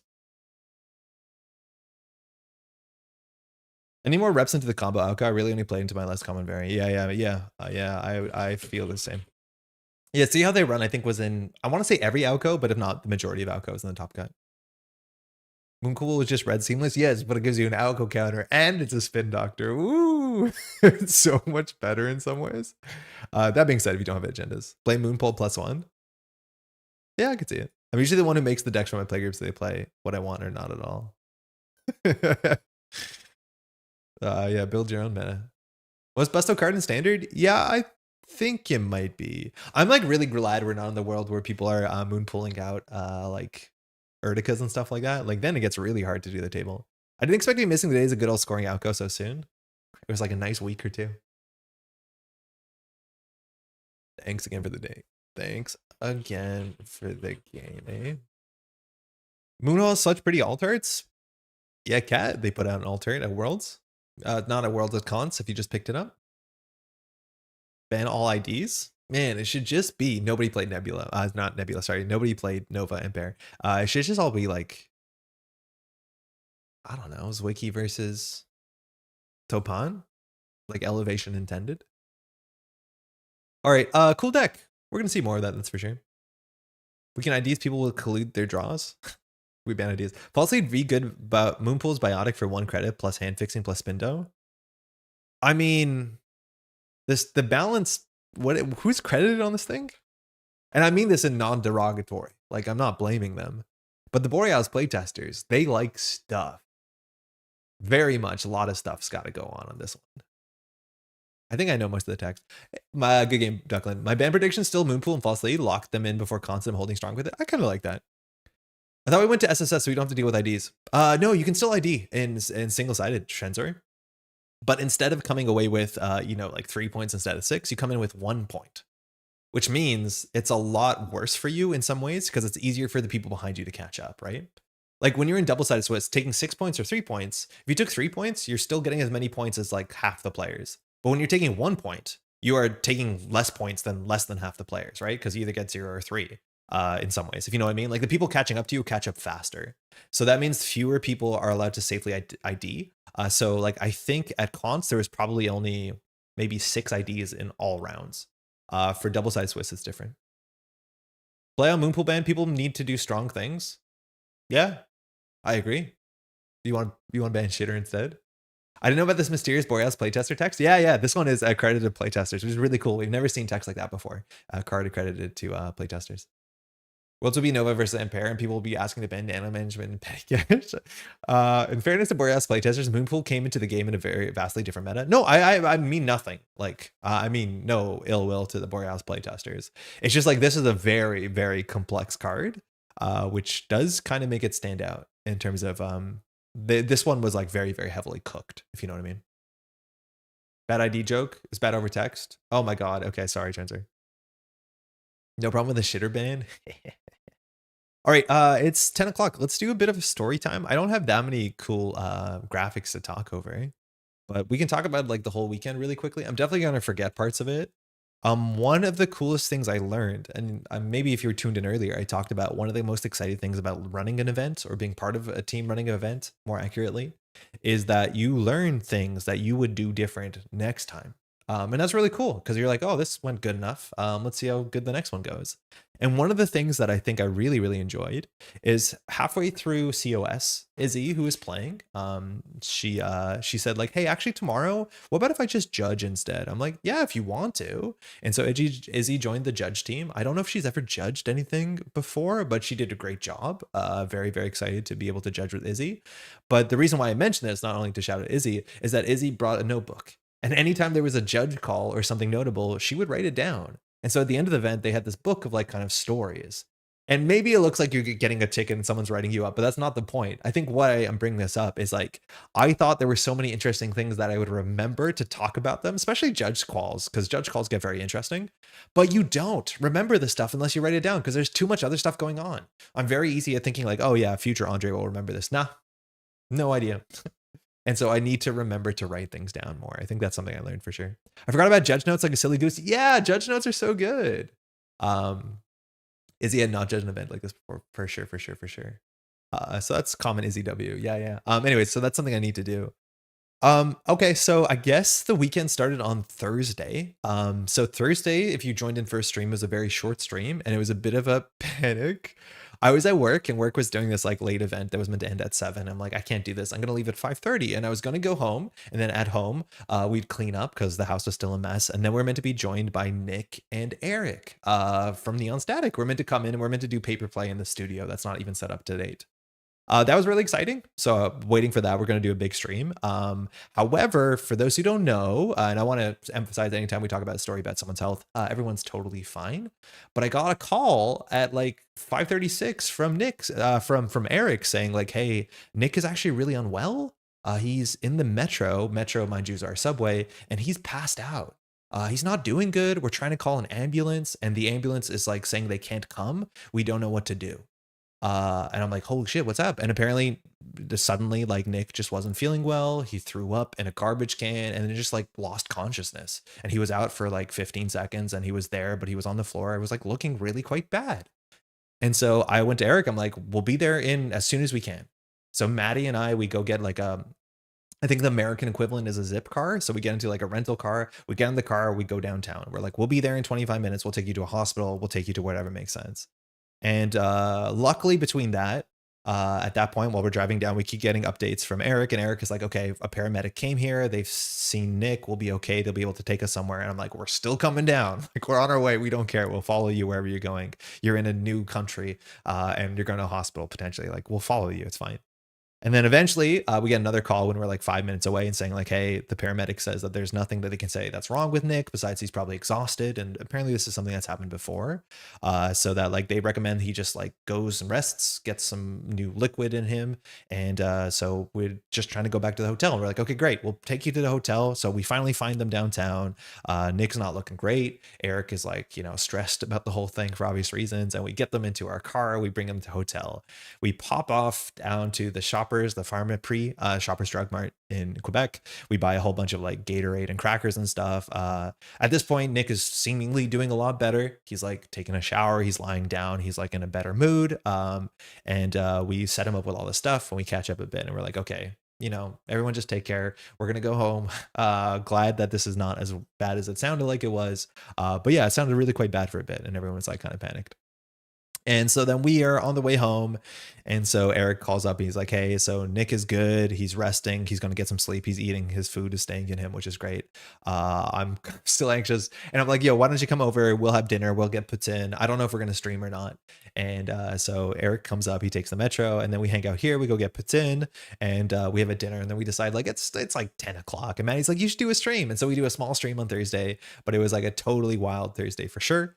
But that was how things started. So on Thursday it was already like, oh my God, we're going to the hospital immediately. And again, Nick is totally fine. He's great. He played COS the next day. We were checking in on him in the morning, of course. He's like, yeah, I don't know what happened. Just probably overdid it. It was too warm. And that can happen for sure. Maybe your blood pressure or your blood sugar, something happens, but he's totally fine, which is great. And he knows we're talking about the story for sure. Anyways, that's how it started. And then it's Friday, so it's COS. So we get there at like 8:30 in the morning. One of the very cool things is because Nick and Eric were staying at the hotel where the venue was, I got to go see the venue space on like Thursday night. And I walked in there saying like, I don't know what the place looks like. And I get in there and it's like really nice. They set up all the tables, it has all the tablecloths, and I'm already really excited for Friday because I had no idea how much work they would do to set it up for us, but they set it up and they did a great job. So I'm like, oh, that's hype. And I share the photos with everybody on the volunteers group. And then that's really nice. Putin solves everything. Yeah, it was good. It was good. Experiencing democracy is now too much for feeble American bodies. It was actually really funny the way that they're like, wait, the ambulance was totally free. They were super nice. People were not stopping to help them because it kind of looked like maybe somebody had been drinking too much in the middle of a Thursday, which is like not someone's priority to like stop. But yeah, it was difficult. And there's like some translation on the phone. And it can be hard. But anyways, it worked out fine. But yeah, they didn't get charged anything with the ambulance. They got all the help. They gave them like, a barf bag and some things to drink entirely free. And they're like, this is incredible. I'm like, yeah, it's Canada. It's fine. This is how it should be. Ambulance is free. Yeah. In Canada, ambulance is free. At least I believe so. The paramedic was free. They didn't get in the ambulance. But yeah, Mr. Static is totally fine. And he was in a good mood. Ambulance is free in the province. I think it is. Like they didn't get into the ambulance, but like the paramedic that saw to them and spoke English did not charge them anything at a minimum. Maybe, I don't know if ambulances are free. I'm lucky to not know, let's say. Anyways, Friday starts, we get there, and then we realize like, wait, we have to do a lot of organization because the way that the tables were set up were not set up well for teams of 3. They were set up like 2, 2, 2, 2. So you had this like weird overlap. Shout out to Roberto who was there. We had to spend a lot of time doing the math and setting up all the tables for COS. But we got it to make sense. We thought there would be way more tables because I forgot that each table sits 6 people, not like 3 people. That math was really hard for some reason, or 2 people. I forget what the math was, but again, every table spot sits 6 people. So we only needed like 15 tables at a maximum. That was good. Ambulance isn't free if you travel in it. I don't think okay, that makes more sense. Free if needed, not free if you just sprained a finger. Yeah, that's for sure, for sure. Ambulance and not being free anywhere is such nonsense. What are you going to do? Die where you stand? Yeah, but that's just kind of like how medicine is a lot of places here on this side of the ocean. It's like, yeah, I guess if you can't pay, I guess you die. Like, yeah, I don't know. It's different here. I was helping someone and he was insistent they allow him to be driven to the hospital separately for this reason. Yes, I've seen that before. People are like, call me an Uber or I'll drive myself. And it's buck wild. Anyways, COS is the first event, so people are coming in. We're doing registry. It's nice to see everyone. People have team names. Man, I was totally exhausted. I don't remember much about Friday. I think it went well. We had this really nice trophy, which I wasn't able to physically show on the stream, but you could see it on, I think, the actual stream. Again, all this stuff is streamed. But we had a whole bunch of teams. There was some of the games were streamed, which is nice. Man, I don't remember much about COS, but it was the first time judging. It was me and Solomir and Eddie. It was a really nice time. It's a casual event, so like it's pretty lax. I don't think anybody got game losses proper on the day. The stream seems to be going good. The vibes are really good. We finished at like 6:37. The trophy goes out to the Bling Ring, I believe. Is that the name? But the team was like really strong players. It was like Sokka and Seb K and Lucas, and they were all wearing like gaudy, they were wearing disco balls and gaudy glasses, and every deck that they were playing had bling in it. So it was bling, I forget what shaper, it was bling shaper. I don't know which bling it was, but it was bling Seb, and then it was bling Az, which you can technically do. Fellowship of the Bling, Lord of the Bling. It was a Fellowship of the Bling? I think it was Fellowship of the Bling. Commentators took the trophy to the table for a while. Fantastic. Did they get the trophy engraved? Because we were saying that we get the trophy engraved with the little name pieces. I didn't follow up on that. I'm assuming it happened. I hope it happened. But yeah, I wonder if they did. Really? But hi, Andre in chat. Hooner, welcome to the stream. Redid my username. Used to be Lars. Oh, welcome. Okay, cool. I'm doing well. It's been a good weekend. We're kind of winding down a bit. Speaking of the trophy, Print Artificer, I wish I recall his name, Cullen. Absolutely lovely. Yeah, Cullen's really, really nice. You got to see Cullen on stream, which is good, but Cullen sold some really nice stuff at the Artist Colony. There was deck boxes and then like chips and all that sort of stuff. Fellowship, Trust, and Solomir. Yeah, Cullen's great. Anyways, at the end of that evening, That's where we got a bit of petty cash to go out, and most people ended up going to this like kind of bougie food court in the Eden Center upstairs where they can do alcohol and there's like dancing if you want to. It was really nice. Got to sit with some nice folks. After that, ended up going down to like Snare Bears, have mostly Snare Bears and a bunch of other folks had a Airbnb down to the old port. I was only there for like an hour just to hang out. Really funny. Radino, if you know, Teo was sitting next and he was playing his deck and he was not doing well playing against Sam. And then he's basically complaining about certain cards in his deck, and everyone's around him is like saying, take out the bad cards. And so we basically sort out his deck and take out all the bad cards and replace them with good cards. And he's like, yeah, okay. Yeah, this is probably better. He makes top cut the next day. And I think his like deck list is like, or he was just thinking, he's like, yeah, I just took out all the bad cards. It was kind of a good idea. But it was really nice to see like that basic action, and Radino plays well to be like, oh, just take this deck, take out this nonsense, play this like basic nonsense. And it worked out. Bougie's food court I've seen. Yeah, it's nice. It's a nice food court. It's like very global. Like every place you go to is like, this is an Indian place. This is a, I'm going to keep saying East Asian things. But it was nice. The Indian food I had looked better than it tasted. It honestly wasn't that great, but it looked really nice. Anyway, Saturday morning, everyone's showing up. One thing I want to say, and I would love feedback on this. Our prize support, we weren't able to give out prize support when you registered outside of the early bird stuff. I wasn't so much had my hands on the prize support stuff. I was imagining that prize support, and again, the way that I'm saying it, I don't want to like throw anyone under the bus for sure. Like this is not the reason I'm saying this. I just want to get like feedback for this for sure. I really like it when you can go to an event and you can get the participation prizes when you show up so that you can sleeve up those cards and play them during the event. And the way that I think the prize support was organized and stored it ahead of schedule, we had packs that were like 4 top 16 that had all the top 16 stuff and all the participation prizes, which I think in hindsight probably wasn't the way to do it, because then we couldn't give out the prize support until we figured out who was in the top 16. Again, those could have probably been undone and added a lot of work and stuff like that. But I kind of wish that at the beginning we were able to give out prize support so that like if you had the transfer of wealths in your Sable deck, you could play them. I really liked it. I only saw a couple of people playing with those altars. It was like Nick Mason was playing with cards because Eric Hayden gave him from the participation pack. Participation was separate. Why didn't we give them out? I really wanted to walk around the table and see people playing the new cards that we printed. That's a bummer. Were the physical mats for the top 16? No, there were not physical mats for the top 16. I don't know how much of this is true and how much of this I should disclose, but the mats, I believe, were meant to be commissioned by Inked Gaming. From my understanding, Inked Gaming is now defunct, unfortunately. So the mats will be commissioned through some other medium, and then they will be distributed free of charge to the top 16 players. I'll show a photo of all the top 16 players, but they did this jokey photo where they're holding an imaginary mat. And I don't think they mean that as like, you know, a slight to NSG, who are going to do a lot of work to make this make sense. But just because it's kind of funny, because that photo is always you holding the playmat. I want to shout out that the playmats that showed up at EMEA were printed locally by one of the organizers who had access to a printer just to make it make sense. But I think for APAC and for us, they will be sent out by NSG. Someone rezzed my FUD against me in Swiss. At least sales went well. Yeah, that's really, really cool. I was a little confused about the announcement. Specific pricing, not participation. Turns out it was all the same spot. Yeah, you got all your pricing at one spot when you did get your pricing, which is at the end of Saturday. Yeah. It's on me for being fully focused on stream and unable to communicate the organization of the cards. No, Zen, it's not on you. I know it's on me too. I should have known better about what was going on that front too. But no, not at all. Off 15 printed the mats independently based of true. Yeah, that's what I've heard. Very, very, very, very cool. We got the early bird stings out before the event. Yes, the early bird stings showed up with your lanyard if you were an early bird person. So the only card that I saw people play with was stings, which luckily stings was very meta relevant. And I think all the cards we chose were very meta relevant. But yeah, I wish that went slightly differently. Otherwise, the day started really well. It actually went really well. One of the new things they did, and I do think I need to give this as actionable feedback to NSG, and again, I'd love to hear your feedback if you went, is that one of the new things that they rolled out was reporting, self-reporting. So firstly, there was self-registry. So huge shout out again. And anytime we give feedback, especially because Plural was there specifically, and Plural's just kind of the best, is that a lot of folks at NSG, volunteers, are putting a lot of time to upgrade tools that we have, like Cobra, the tournaments website. I also learned on the weekend that the tournaments website, which is cobra.nullsignal.games or tournaments.nullsignal.games, you can get to by doing t.nullsignal.games, which is just shorter. That's kind of nice. So this was the first time we used self-reporting. So basically, you could register yourself as long as you were logged into Netrunner DB, and then you could submit your own deck lists.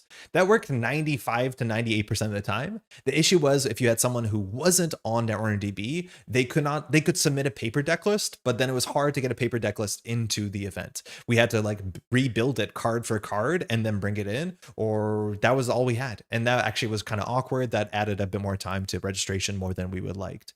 So that wasn't perfect, but self-registry worked really well. The problem is as soon as someone's not on Netrunner DB, it starts to fall apart a bit because there was no good way to add a paper deck list and to choose IDs that we could find out. Maybe there was and we didn't know, but that was a thing. Now, the second thing about Cobra is Cobra added self-reporting. And self-reporting, hold on, I'll just put the stream on so there's something more in the background you can watch. Self-reporting, the idea is that you can, after your game was done, on your phone, if you're logged into tournaments.nullsingle.games, which is predicated on you being logged in into your Netrunner DB account, and every once in a while it would log you out in Netrunner DB, which is unfortunate, you had to say that you won or you lost the game. Now, if you said you won the game, and your opponent also chimed in and said something that corroborates that story, say that they lost the game. Once both people locked it in and turned their keys, then it would tell front of house, it would tell Maddie at HQ the results of that game, and then we would lock it in on our side. This in theory is meant to be a huge time saver. If you ask me, I really don't know if I would do it again. I feel like it really, man, we lost so much time to it, unfortunately. And I can't say exactly why it is. I think some part of it is because people aren't used to it, but we just ran into so many issues where there's one table that one person didn't report. And if one person forgets to report, I can't conclude the round. And then I have to run around pretty manically finding that person and getting their result in. And then on top of that, unfortunately, I can't tell which side did not report. So if I know, and I kept coming up to like specifically Kyle Oriades, I kept coming up to Oriades because unfortunately Oriades' opponents never reported for some reason. And so like I kept going up to Kyle, be like, did you report? He's like, yeah, of course I reported. And then I had to find, this is how it went. And I think throughout the day, we lost like 45 minutes.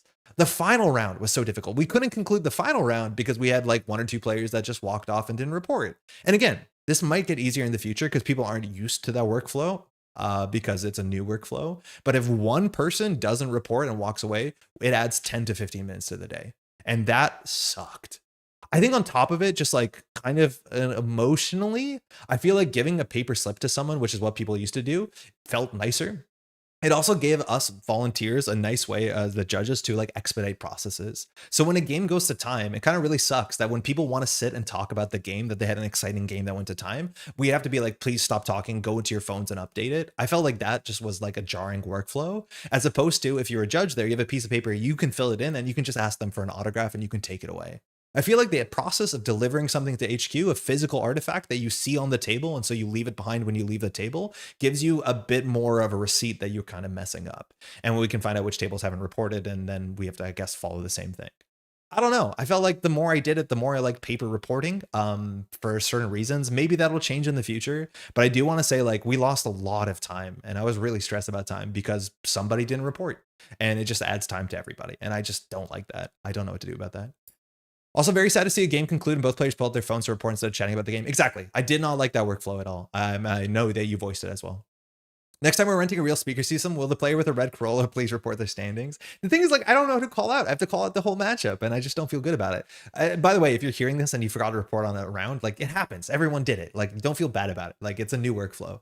But yeah, it wasn't the easiest, I think. I forgot a couple of times. There should be like a default to the one report after a grace period. Yeah, I think after a while, it should just default to one person maybe. If nobody reports, both people get game losses. Like you can have a really strict policy if you want to. But it was something that I was surprised that I really butted heads against because it did cost everybody about 45 minutes of the day. Sandarin, good to see you too. Glad you came out. Again, huge shout out to Canada, to Air Canada. I'm hoping the strike resolved the way that makes sense for the workers. But the fact that everything resolved before was really, really good. So yeah, speaking of Plural, Plural's up there again. Plural probably wants to hear this feedback at some point, but I don't want to give Plural more things to do. I feel really stressful about it. New Top Cut brackets are so nice. Yeah, the Cobra brackets, the visual brackets are really, really cool. Somebody was just organizing the prizing next time. Now that I'm more familiar with everyone, I hope they can help with that. As far as I know, self-reporting went really smooth in EMEA. Yeah, I don't know. Maybe they're built different. I can't tell. I did try to emphasize it multiple times throughout the day that you have to report, but that's the sort of thing is like, if you have a bad beat, if you're shooken up, like there's so many easy ways for you to walk away from the table and not remember to report. Maybe we'll all just get better at it, but like, I don't love it the way that it worked. It was strange. Yo, Kato, great to see you too. I think a thing that could help us is when you announce time in the round to also remind to report in the round. Yeah, that would help. But at some point, like we've had people that ended their game like minutes and minutes ago, like 10 minutes ago, that walked away. Also, like maybe we can just check at the door, but it's like so silly to have someone at the door that just asks, "Oh, did you report? Did you report?" If you can see the report if only one person does report. I don't think so. You have to hover the check mark. Oh, maybe we did. I didn't know that. I don't think Maddie knew that. So we couldn't figure out who didn't report. We had to ask both people. Did you see a door in the sign? I know, but you just ignore the sign the more you see it. Like the more you see the sign, the less it means, unfortunately. Hey, Steed, I was under the impression that if it's okay if only one person reports. Apparently it's not, unless we could force it on our end. But we weren't familiar with the workflow, so maybe there's a way to do it.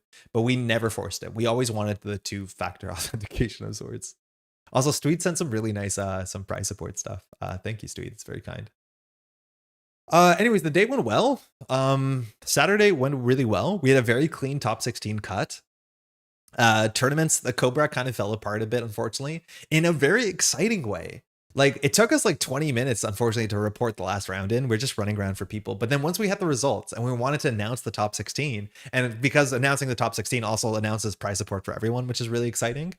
That took a while. But as soon as we had everything locked in, Cobra wouldn't load anymore. So we could not see the standings, which means we couldn't start to organize the prize support. So we had to ask everyone in the room, like, please, everybody, get off Cobra, close it on your phone so it's not loading in the background. And even with that, because the tournament is so big, and then on top of that, I think people watching the stream were also refreshing it. It just took us like 15 minutes of sitting there waiting for it to load. And I do want to say that the part of that was actually hype. Because when we had that, it meant that we could see the results before the audience could see the results. And that was actually really cool because I was the first person in the room to announce the top 16. Nobody knew the top 16. I think there's a way that you can do it, that you can kind of close the tournament so that nobody else can see it, so that only we can see the top 16. But the way that that actually worked out, like kind of by happenstance, was pretty hype in terms of like just the show, where I was able to announce 16-1, and it was actually a genuine surprise. At least for those who, you know, didn't know the numbers. The drama waiting for results was very tense. Yeah, exactly. That was cool. As much as the drama also was like waiting for Cobra to load. One thing I learned, and I did mess up, is that we had a lunch. The lunch was on schedule, and then on schedule we were meant to have this like 10 to 15 minute break between round like 7 and 8. And I was worried because we were behind schedule that we were going to try and steamroll through that. But I didn't want to, like, basically what I wanted to do is like give a break between round 7 and round 8 that was just 10 minutes to 12 minutes, but not announce it. Just so that people could have a physical, emotional break, but not basically have to wait 25 minutes for people to get lost and come back. Because unfortunately, if you give people a 15-minute break, usually it's a 20-minute break because unfortunately, just law of a lot of people, right? That was a bad move. Because while people did have a 15-minute break, they thought we were just slow, probably. And then I still got a lot of questions because I should have seen this coming. This is totally on me. That people were like, hey, do we have time to go out to get a food or go to get a snack or something? And obviously, if you don't know the break is meant to be a longer break, you didn't schedule that in. So you just stayed inside the room. So we did not deliver the break experience you were hoping for. That probably should have been obvious and like immediate foresight, little in hindsight. So we actually did a 15-minute break after that, which made us go a bit later. Again, I do want to say that like most events go late. That's just kind of the expectation. I hate it. I know people come up and say like, hey, when's dinner? My partner's waiting for that. And like rightfully, it would be really nice if your tournament organizer could tell you it ends at like 8:30, and it does. It just never happens. And probably on the planning side, we should just say like it ends at 9:30. And then if it ends early, it ends early. That's probably what we should do. But yeah, didn't love it. I learned better that we should just be very honest about it so you can plan how you're going to spend your breaks and plan your energy. That's on me. Huge apologies for that. Yeah. We vamped the whole time on stream before the turn 16 announced. Oh, I need to catch up onto that. Yeah, for sure. I don't know if we were Mike doing the announcement. Maybe you did your own 16 reading. Classic DDoSing the tournament website. For APAC, we made the tournament private before closing the last round, then shock the results on the projector that worked our way up. Made it a bit awkward for the stream, but otherwise was hype. Yeah, Cror, I think that's the way you have to do it. I would think we need to figure out how to close it, which is not something we've done before. So it's like kind of, you know, nerve-wracking to do it live. Evan, how's it going, by the way? It was very pleasant vamping. Hey, Milanomi. We did our own announcement. Oh, very cool. Very, very cool. That announcement was actually really, really fun. It's a very fun announcement. Throughout the day as a judge, again, shout out to our 4 judges. They were fantastic. We had some judge calls. Game losses happen. Some really interesting ones too. I didn't write any of them down. So maybe if I'll bother Izzy in the future, they can share their notes and we can look through some of the interesting judge calls. we had like maybe one call for like time watching, which is a thing you should do if you're worried about slow play. You can ask about that. But a lot of the like, it's always unfortunate to game out a game loss. I was actually really happy with like we did a judge meeting before. I've never done like a head judge thing, so I didn't know what the expectations were. But I got really good feedback from Jeff the night before hanging out at like the Airbnb, and I'll share this feedback with you. It's very easy to go to a table and have something explained to you, and you very quickly understand that that's probably a game loss. And a game loss is like the worst thing you can deliver as news. But at a competitive tournament, there's a lot of things that are impossible to repair in a way that's like equitable. So you have to give out a game loss, right? That's just how it happens. It happens all the time. Why did people get game losses at this tournament? Multiple times did people install like agendas as ice or vice versa? Like that's just unfixable. There's some other small things that are unfixable, but sometimes it's just unfixable. Hey, there's Andre trying to figure out a ruling here. I think here Plural just missed a fire off of what's it called, the prognostic, and it was just a missed beneficial trigger. I don't think we gave it, only a bit of board state. We could probably give it if you wanted to. Okay, the feedback I got from Jeff is like, hey, if you know this is going to be a game loss, it doesn't matter how much time is left in the round, right?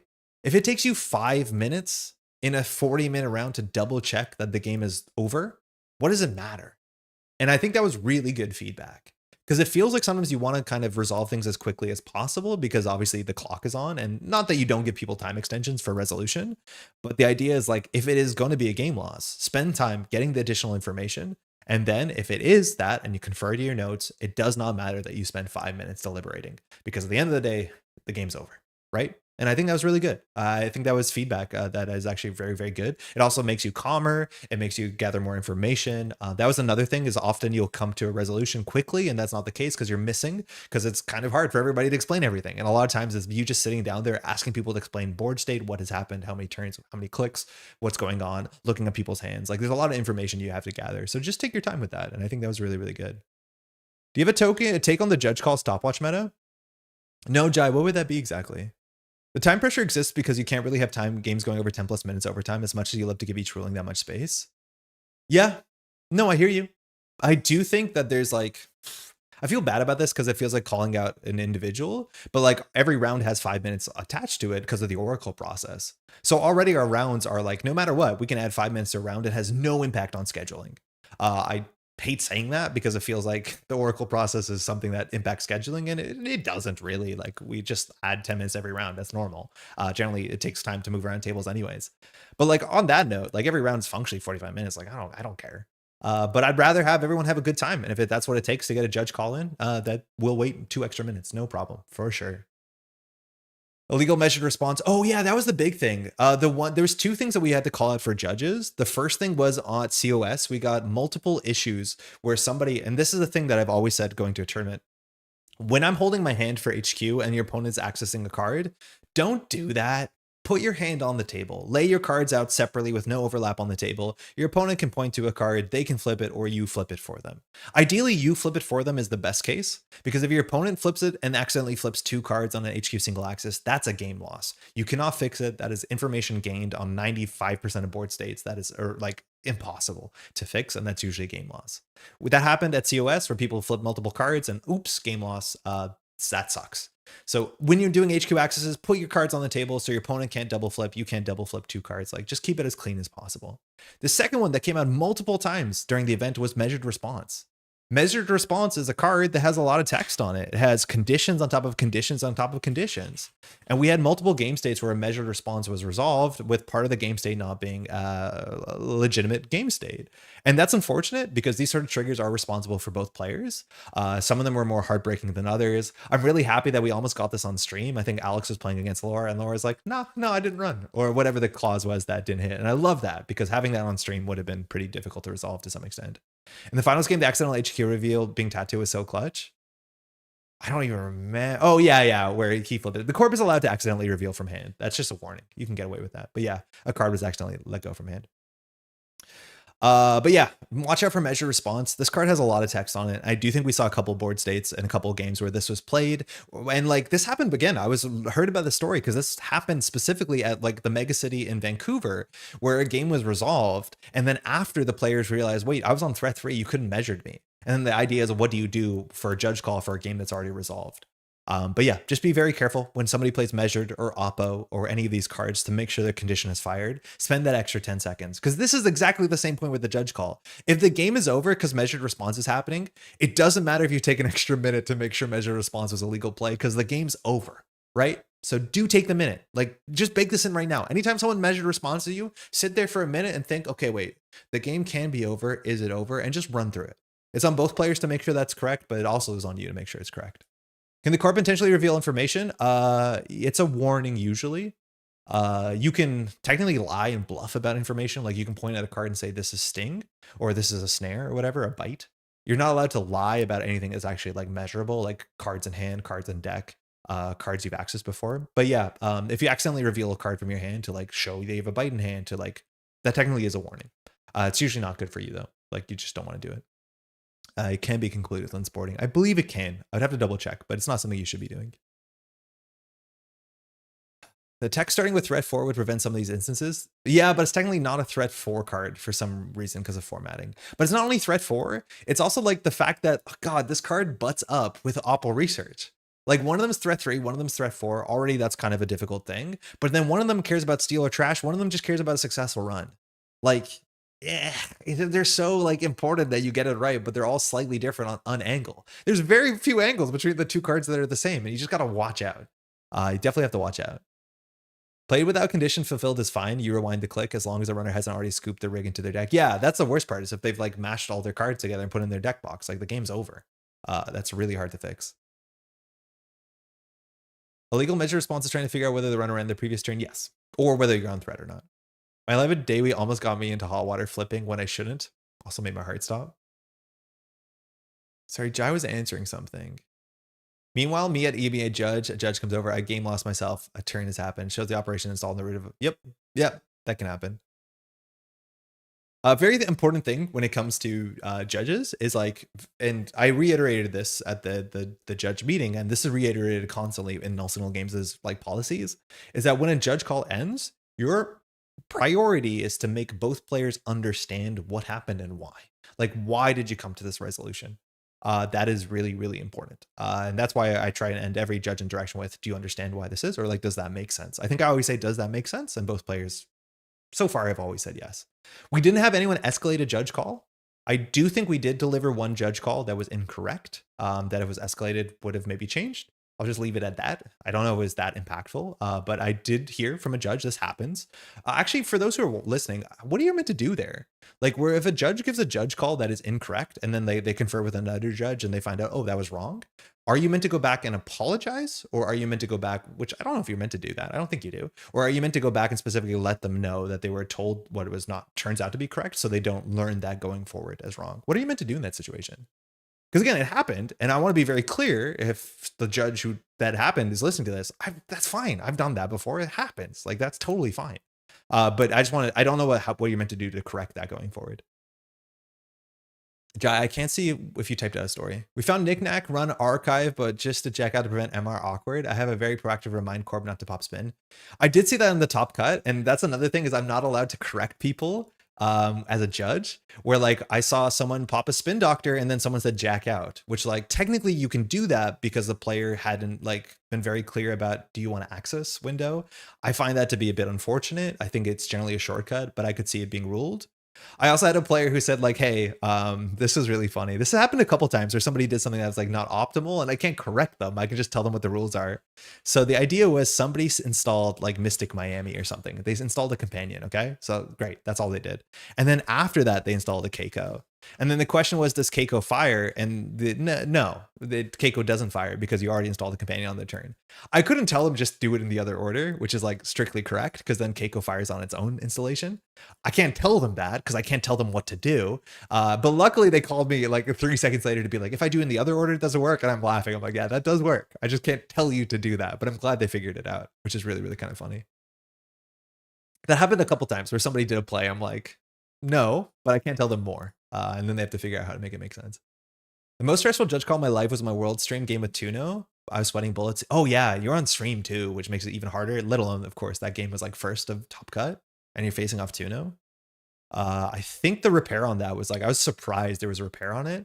And by that, I mean like it's very lucky we're in a situation where that was repairable. Very, very hard one to repair sometimes. I had an incorrect judge call, but had no effect on the game, and I discussed it with the judge in a question later on. Oh, very cool. Make sure the players are informed of the correct ruling when you discover correct ruling. Otherwise, you risk the players spreading misinformation. That's what I think. I think that is probably on my responsibility to be like, hey, I heard that this was the ruling that happened. I want to correct it. I didn't, for what it's worth. I definitely should have in hindsight.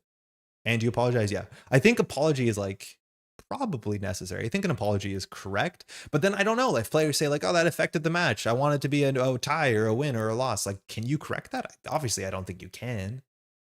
So I don't know. I felt like I avoided it. That was probably not a correct thing to do.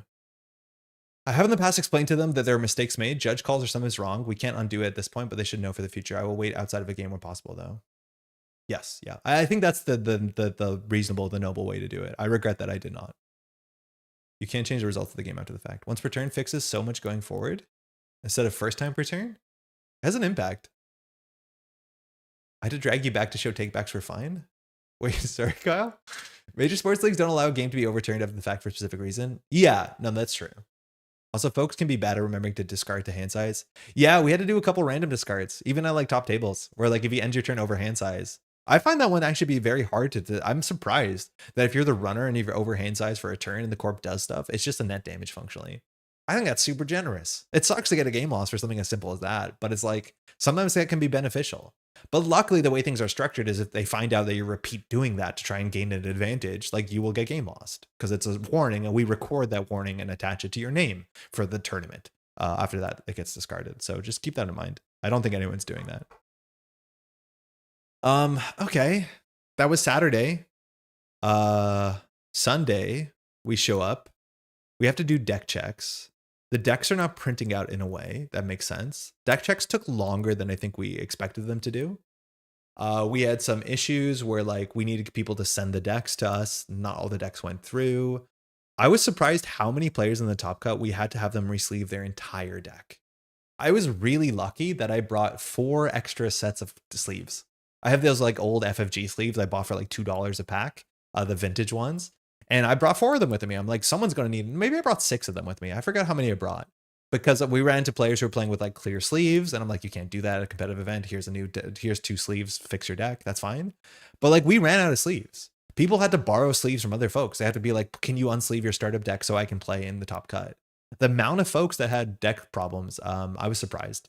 I know I like, wait, this sounds so bougie and shitty, but like I always put new sleeves on for a tournament. Some people don't. It's expensive. It's wasteful in some ways too. But we had a lot of issues where people had to resleeve their decks, and that slowed down deck checks more than we thought it would. We started a bit late, I think. What is the Netrunner judge ruling for accidentally overdrawing? It depends when it happens. If you just like click 1 and 2, like if you click 1, you play a ritual and you draw 4 cards.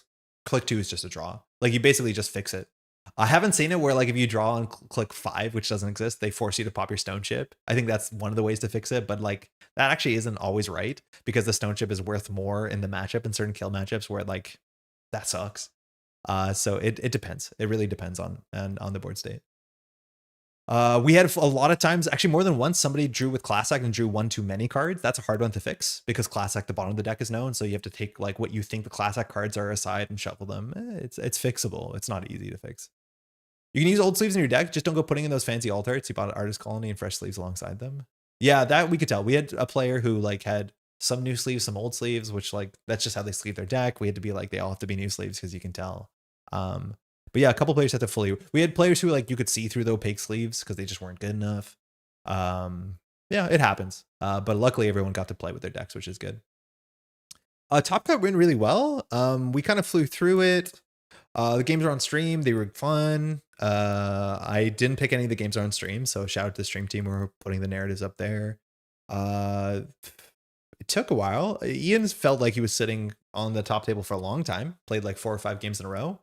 I was off camera. You don't see me. You see Solomir on the other side. Ian's like joking the whole time. I'm reminding him for his force triggers, and he's like roasting me when he remembers them, which was good fun. You can tell exactly. And Ian's write-up talked about the point where he starts having fun. And it's fun to watch. Speaking of sleeves, plural sleeves on streamer Sig AF. Yeah, these are custom. Botched handshake. These are custom plural sleeves that shows plural holding, I believe, his cat. Custom dragon shields. Really, really, really cute. We got to deck check this deck too. It's nice. Seb and Ian telling the crowd off was awkward then funny. Yeah, this is something that happened, and I don't think I've ever seen this in an event. And I'm going to say this not because I want to call someone out, but because it's a weird thing. When the finals were going on, at some point, Ian makes a run, and he doesn't use Chesva to do some HQ ice breaking, some centrals ice breaking. And he could use Chesva, and he should have used Chesva. There's no reason not to, but he forgets to. And because the room was pin drop silent at that point because it's the finals, I think, and I didn't hear it, but I've been told that someone probably whispered to someone, Chesva, as if he missed the Chesva, like gasp, top player making a mistake. It was definitely quiet. Yeah. Like you could hear anything in the room, let alone Ian clicking his chips the whole time. And so then Ian probably didn't know what to do there.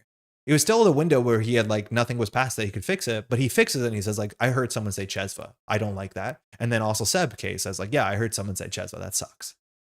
I don't think I addressed the audience at that point. I probably should have said something, but it was very clear, like, don't do that. And from that point forward, the room was even quieter and we did not have a repeat problem.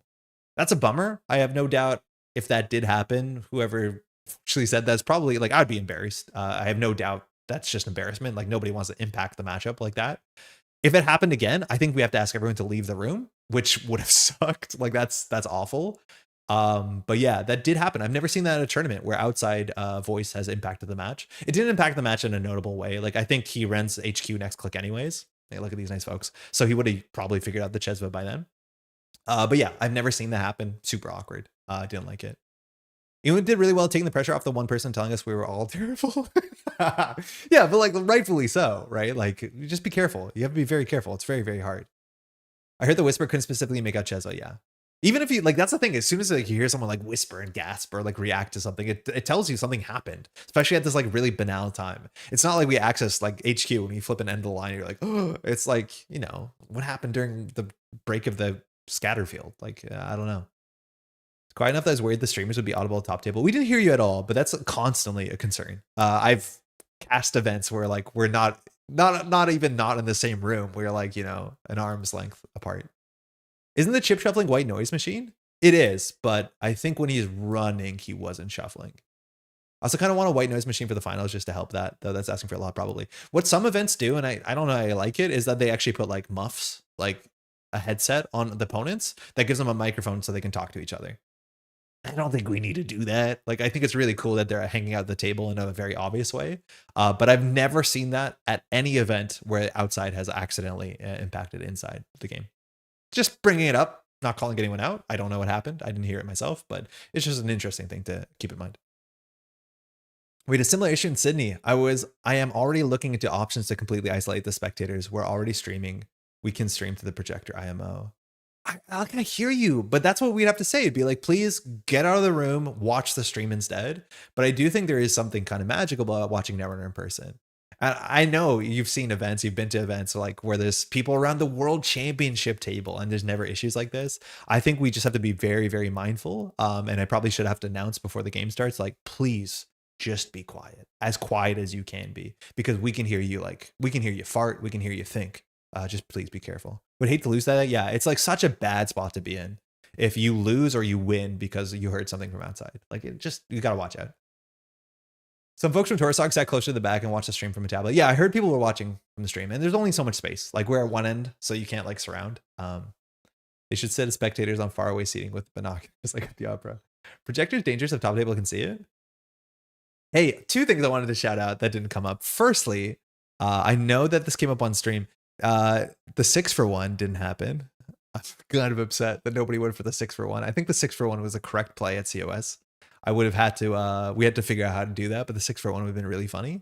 Another thing in that space, one of the walls had mirrors on them, and constantly we were kind of nervous about that. It was kind of at the lower end of the tables. It was away from the stream table. Not that everyone shouldn't be held to the same like competitive integrity, but like one of the far walls, just to make the space feel bigger, was like a mirrored wall. If you tried really, really hard and your opponent held their hand in like a really awkward way that was like, not between their chair, their body and the wall, you could maybe see their hand, I guess.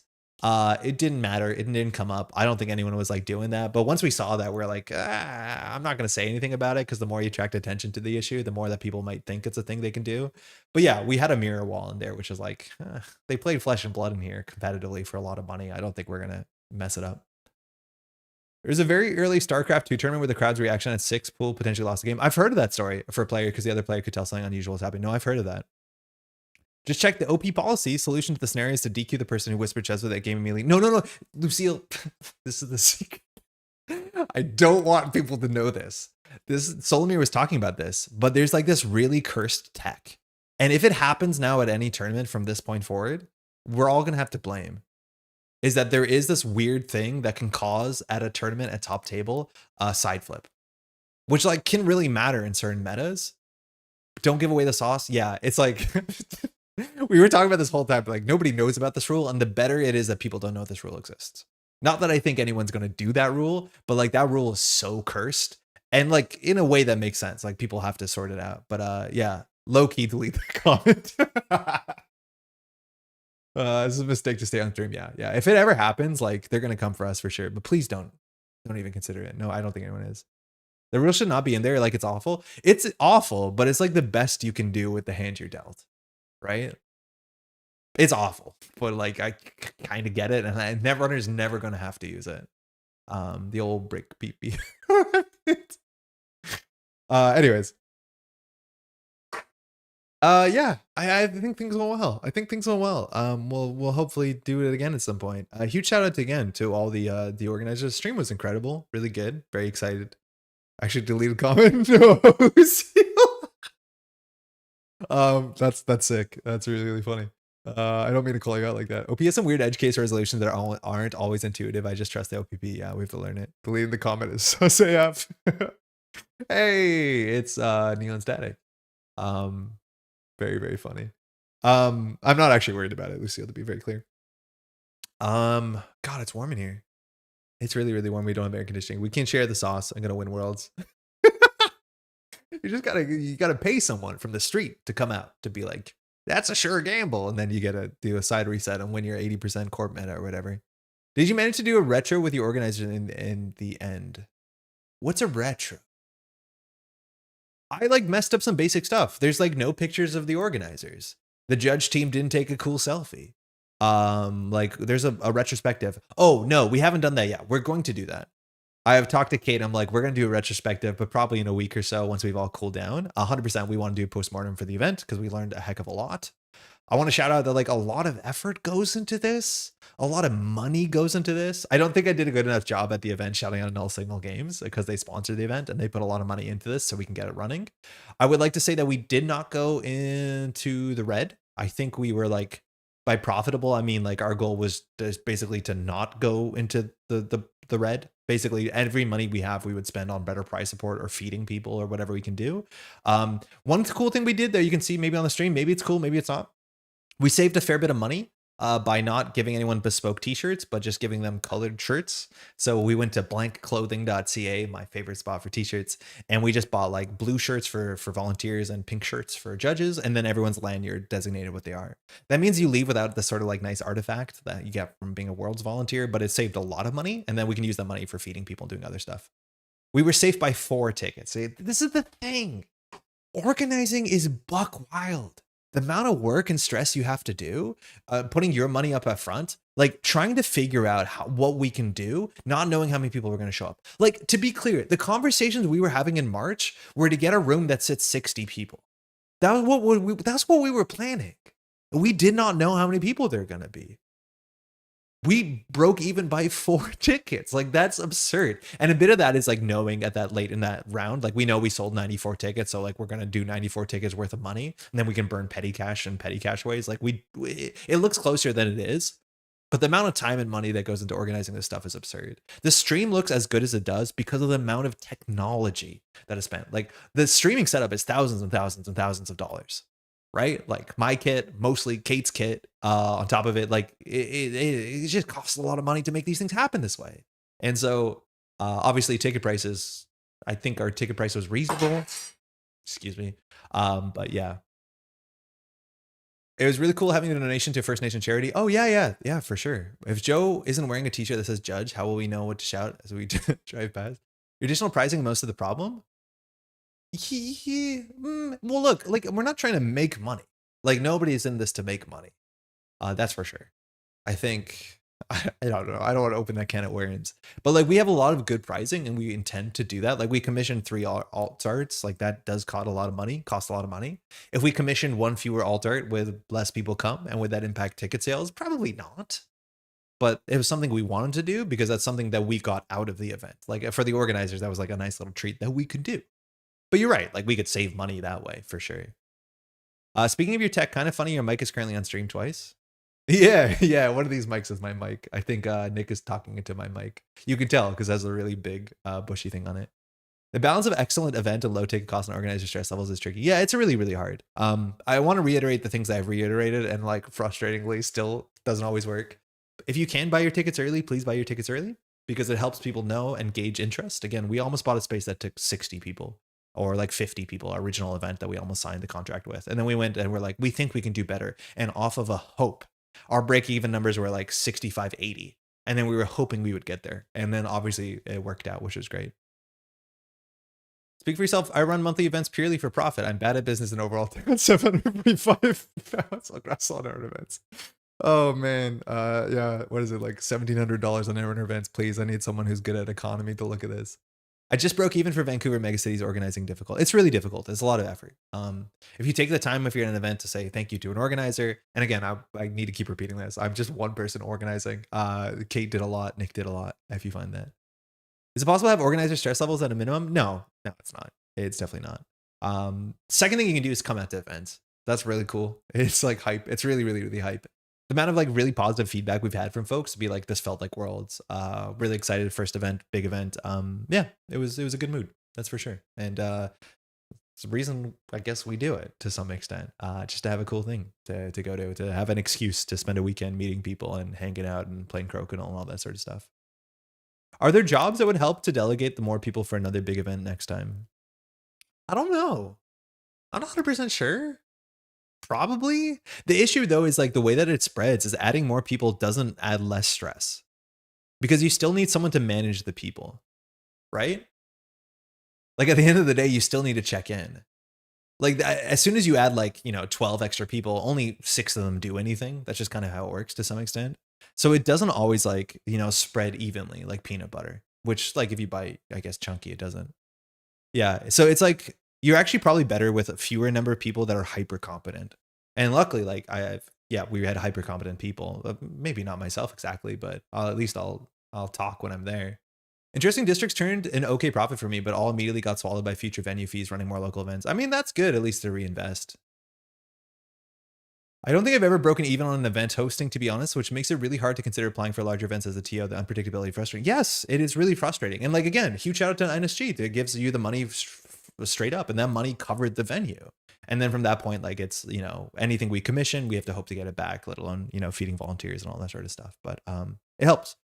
But yeah, all I'm going to say, if it makes sense to give more money to organizers who do like a good job, that does help stress a lot because they know that they have a runway.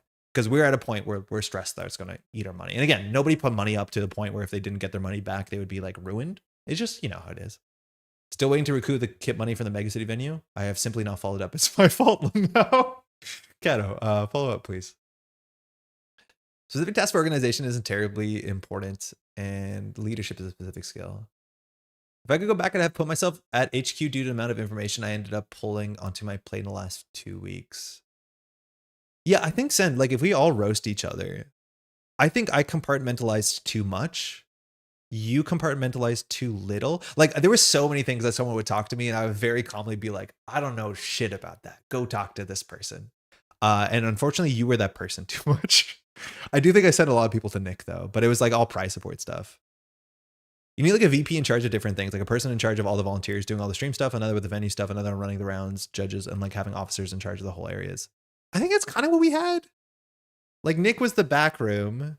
Kate was the stream. I was kind of front of house, but there's a lot of things I didn't know.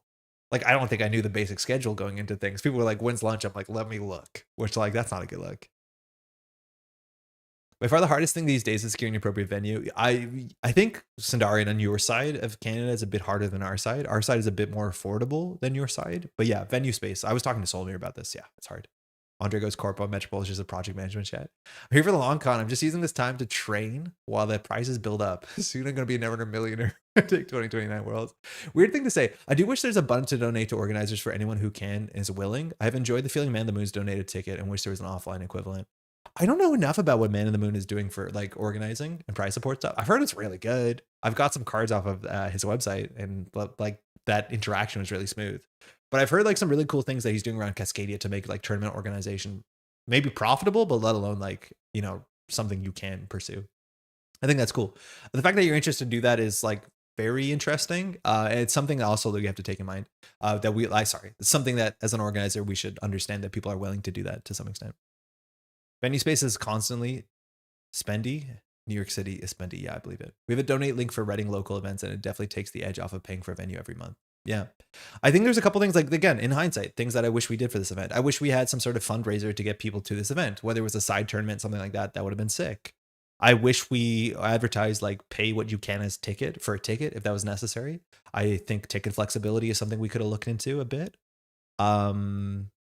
Yeah, again, there's a lot of other things, but like, again, you could do one event, you learn so much. It also, like, for me, I was a bit busy, but we got hella lucky with the size of the venue for that money. That venue was really affordable for how nice it was. It was like a really good mixture between being just kind of fine to nice. Like, it was good. It was a good venue. And also did not cost that much. Like, again, we were looking at smaller venues that were more expensive, which is just so wild. And the location wasn't like my favorite part of Montreal, but people came to Montreal and were like, oh, this is a city. And I'm like, that's fine. Hey, Karak. It would actually be really cool. Let people buy a ticket with no intention of showing up, but getting a prize support or something to help support events. I know like Toronto did that at their mega city, and they sold a lot of tickets. They sold like twice as many tickets, I think, as they did actually sell physical tickets, but people sold tickets in which it wasn't you showing up, but it was like, we will send you the prize support you would have got it for participation. And that actually helps you make money and you have open seats. I think that's cool. That's something we didn't consider. And we're at the point where we had people ask that, but we only bought enough prize support to cover the seats. Even that, I think we did it. But yeah, so that's something we probably should have known. People need to travel to events. I hear you. I want to give people incentives to travel to events. I think if people can just order the prize support, they would. It's a tricky, there's arguments on both sides for sure, but it's like, I don't know. Shout out to people. We had people traveling from Europe, which is just buck wild. So cool. The magical venue trifecta: cheap, nice to be in, good enough internet to stream with. We knew this place had great internet, and it damn did. That was Flesh and Blood. Silver Goblins, like, we streamed an event here and it had the best internet. And we're like, okay, we're listening. Venue is sick. The hotel rooms are not. BW is doing their darndest. That's right. I saw one hotel room and I was like, okay, you're not the nicest. What are people's context on venue price here? Because it was £120 for my local venue that can host up to 40, 400 venue to go to up to 80, and 1500 to go to 150. Lucille, I have a spreadsheet. I think off the top, Kate, if I'm not wrong, it was like 750 a day, and it can sit 100. And they did all the table stuff. Like, they set up, we didn't have to rent tables or chairs. The chairs, we had judge calls about the chairs. We had to replace a bunch of chairs because they weren't good. If you want a judge call on your chair, I would bring you a new chair, no problem.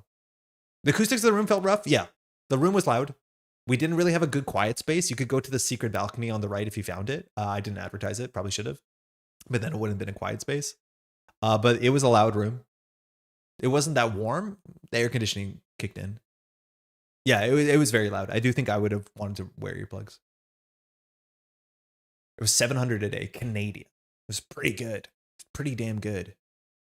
We could have squeezed 120. Flesh and Blood was 160. Yes. Yeah, Flesh and Blood was 160. I would not have done that. Yeah, by the way, if you have any feedback, if you're watching this live or not, feel free, especially if it's negative feedback, feel free to either put it anonymously in a YouTube comment, just email it to metropolegrid@gmail.com. You can make a 10-minute email, an anonymous email. I'll probably get it. Probably won't end up in spam. I'll check my spam. But like, we do want to get feedback, whether it's positive or negative, for sure. How did Fab fit 160? They were sitting on each other. I honestly don't know, but you can watch the live stream. I think it was streamed by Mansant. Flesh and Blood Montreal. It's cool because you can see the exact same room. Flesh and Blood Montreal regionals. They're not called regionals. I think it was 2023 or maybe it's 2024. I feel like Montreal was the big part of the search term. It was not a national. Was it 2023?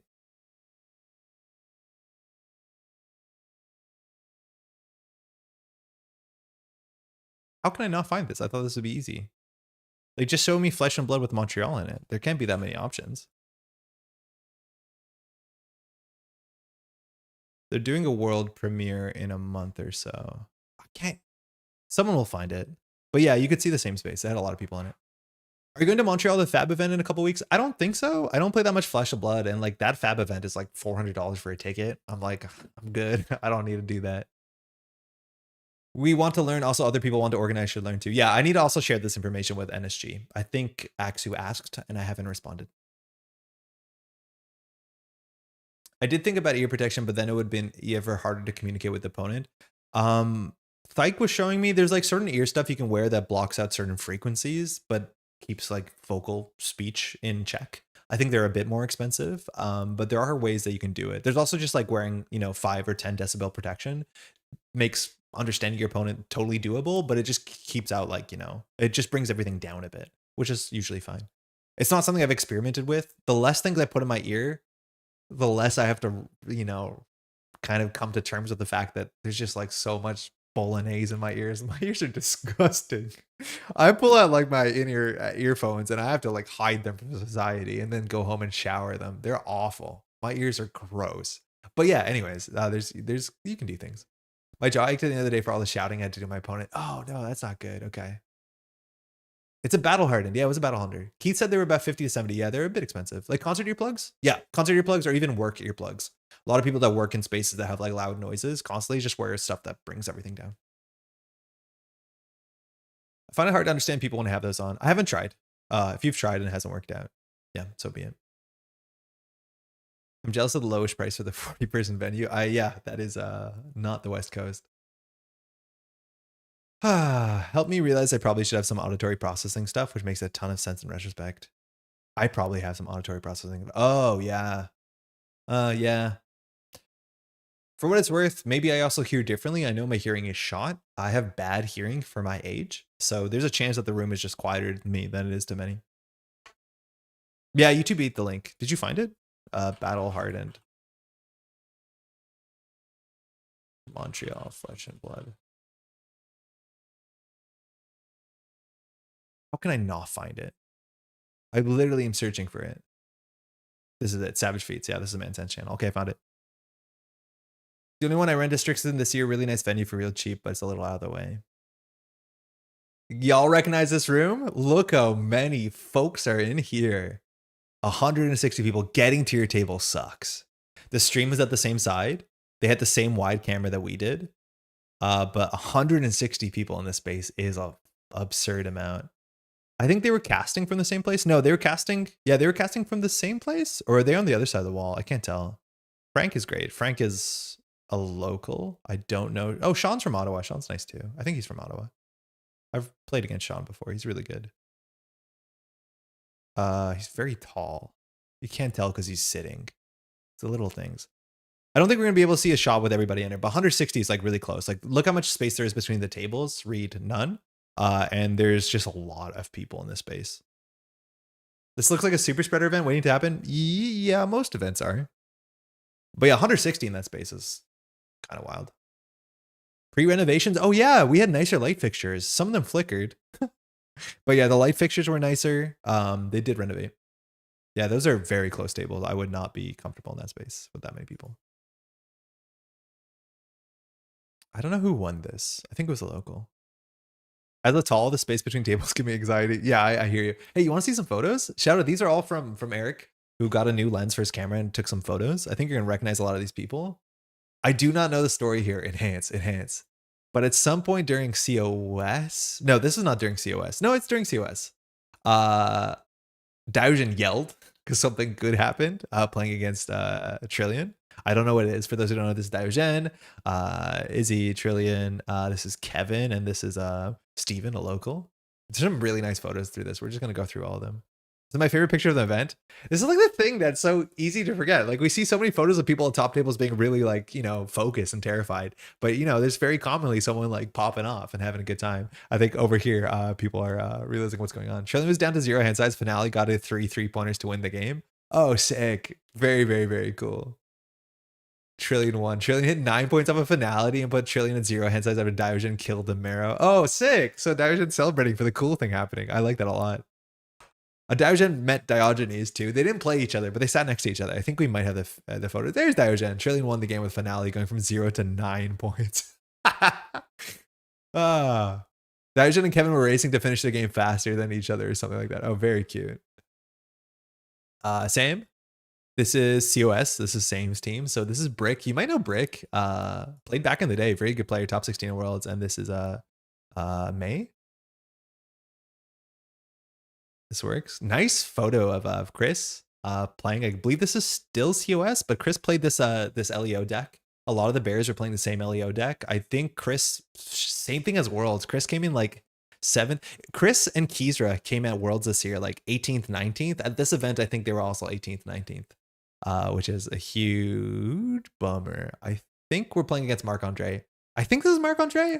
Marc-Andre, you can see his face here, his long hair. I've been playing Arkham Horror with Marc-Andre just about every Monday for 10 years. Also still plays Netrunner, comes out. Plays Netrunner like twice a year, but still comes out to events, which is really cool. And that's Scott, who fan of the channel, been around for a long time. You can see a bunch of his gameplay on this channel if you watch for a while. Kevin, I think that's Bushi on the side. You guys see name tags. I think this might still be COS. We're sorry t-shirt. Hey, world champ. This game this is the hype game. This is Arzon playing against Brandon, who's off camera. I think this is the game where Arzon like gets 5 points off of a 6-click turn on when time is called. Yeah, very, very cool. Why not?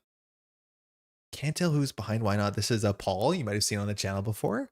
I think this is properly through the tournament. Looks like Conduit Sudden Death Overtime. Really, really, really good game. Oh my God, I forgot how happy it makes. In the back, Tondo, just the best smile in Netrunner. I've got to know Tondo now for like a decade. But yeah, just the best smile in Netrunner. Really, really quite nice.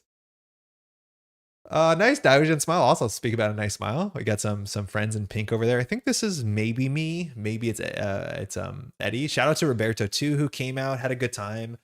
Just hung out for the last couple rounds, hanging out with Maddie. But 2 local players. I think I'm pretty sure we fast advanced some crypto crashes against Roberto, and I got to see him be very upset, scooping his 7 credits off the table. Shout out to Roberto, who helped doing some setup stuff too. Made sure all the tables got there. How do you know Scott? I was embarrassed how long it took me to realize why I recognize Scott. Scott's been playing for a really long time. A world champ playing against, I believe that's Teo, right? This is on stream. You can see this game. It's Nebula versus, I'm assuming, Sable. This is a pretty straightforward game, but you got to see Sokka wearing one of the old New Angeles t-shirts from Worlds back in the day. I may have seen him before in some Netrunner YouTube videos. He showed up on a bunch of stuff. He also shows up on backroom deals. I'm constantly baffled by how few American players I recognize when at this point I could name half the room at EMEA.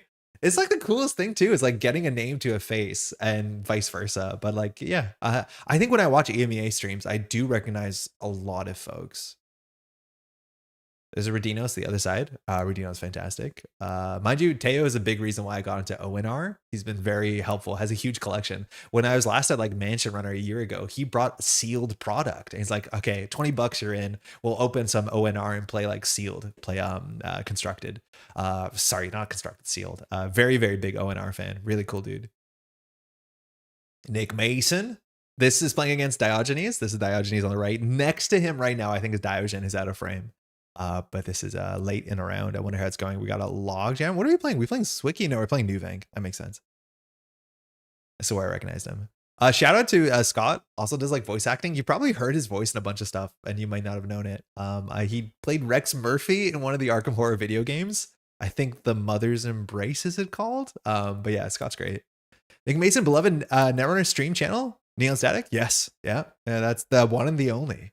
And you see here, it's hard to tell, but Nick was one of the very few people playing with the altered petty cash during the event because I believe Eric got him as a volunteer and just gave him to Nick.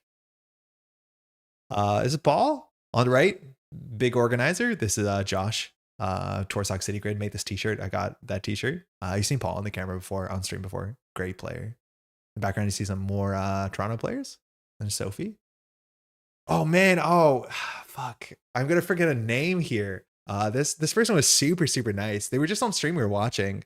I think their handle is what I remembered more. Oh, I feel so bad about this. This guy was super, super nice, was like playing at top tables, had very low expectations. but was just killing it. Ended up on like top tables, ended up on stream tables. Had a really fast game, I think, against a Wenjong a while ago. Oh man, I feel so bad. I walked into this trap. He was so nice. Very good photo too. I'm not sure what happened, but it's really happy. Oh, I need to rectify this. It registered as a handle that I didn't recognize, so I'm off. Everyone's name tag is flipped. I know. We need the other side. Diego from Toronto. Hey, Diluvian, nice to meet you too. Yeah, Ultrafilter. That's the handle. Ultrafilter. Yes, I believe I know Ultrafilter's name, but yeah, Ultrafilter was very nice. Yeah, Diluvian, nice to meet you too. Ultra sounds right. Yeah, Ultra. This is a good Jeff photo. Really quite like this. Nice smile.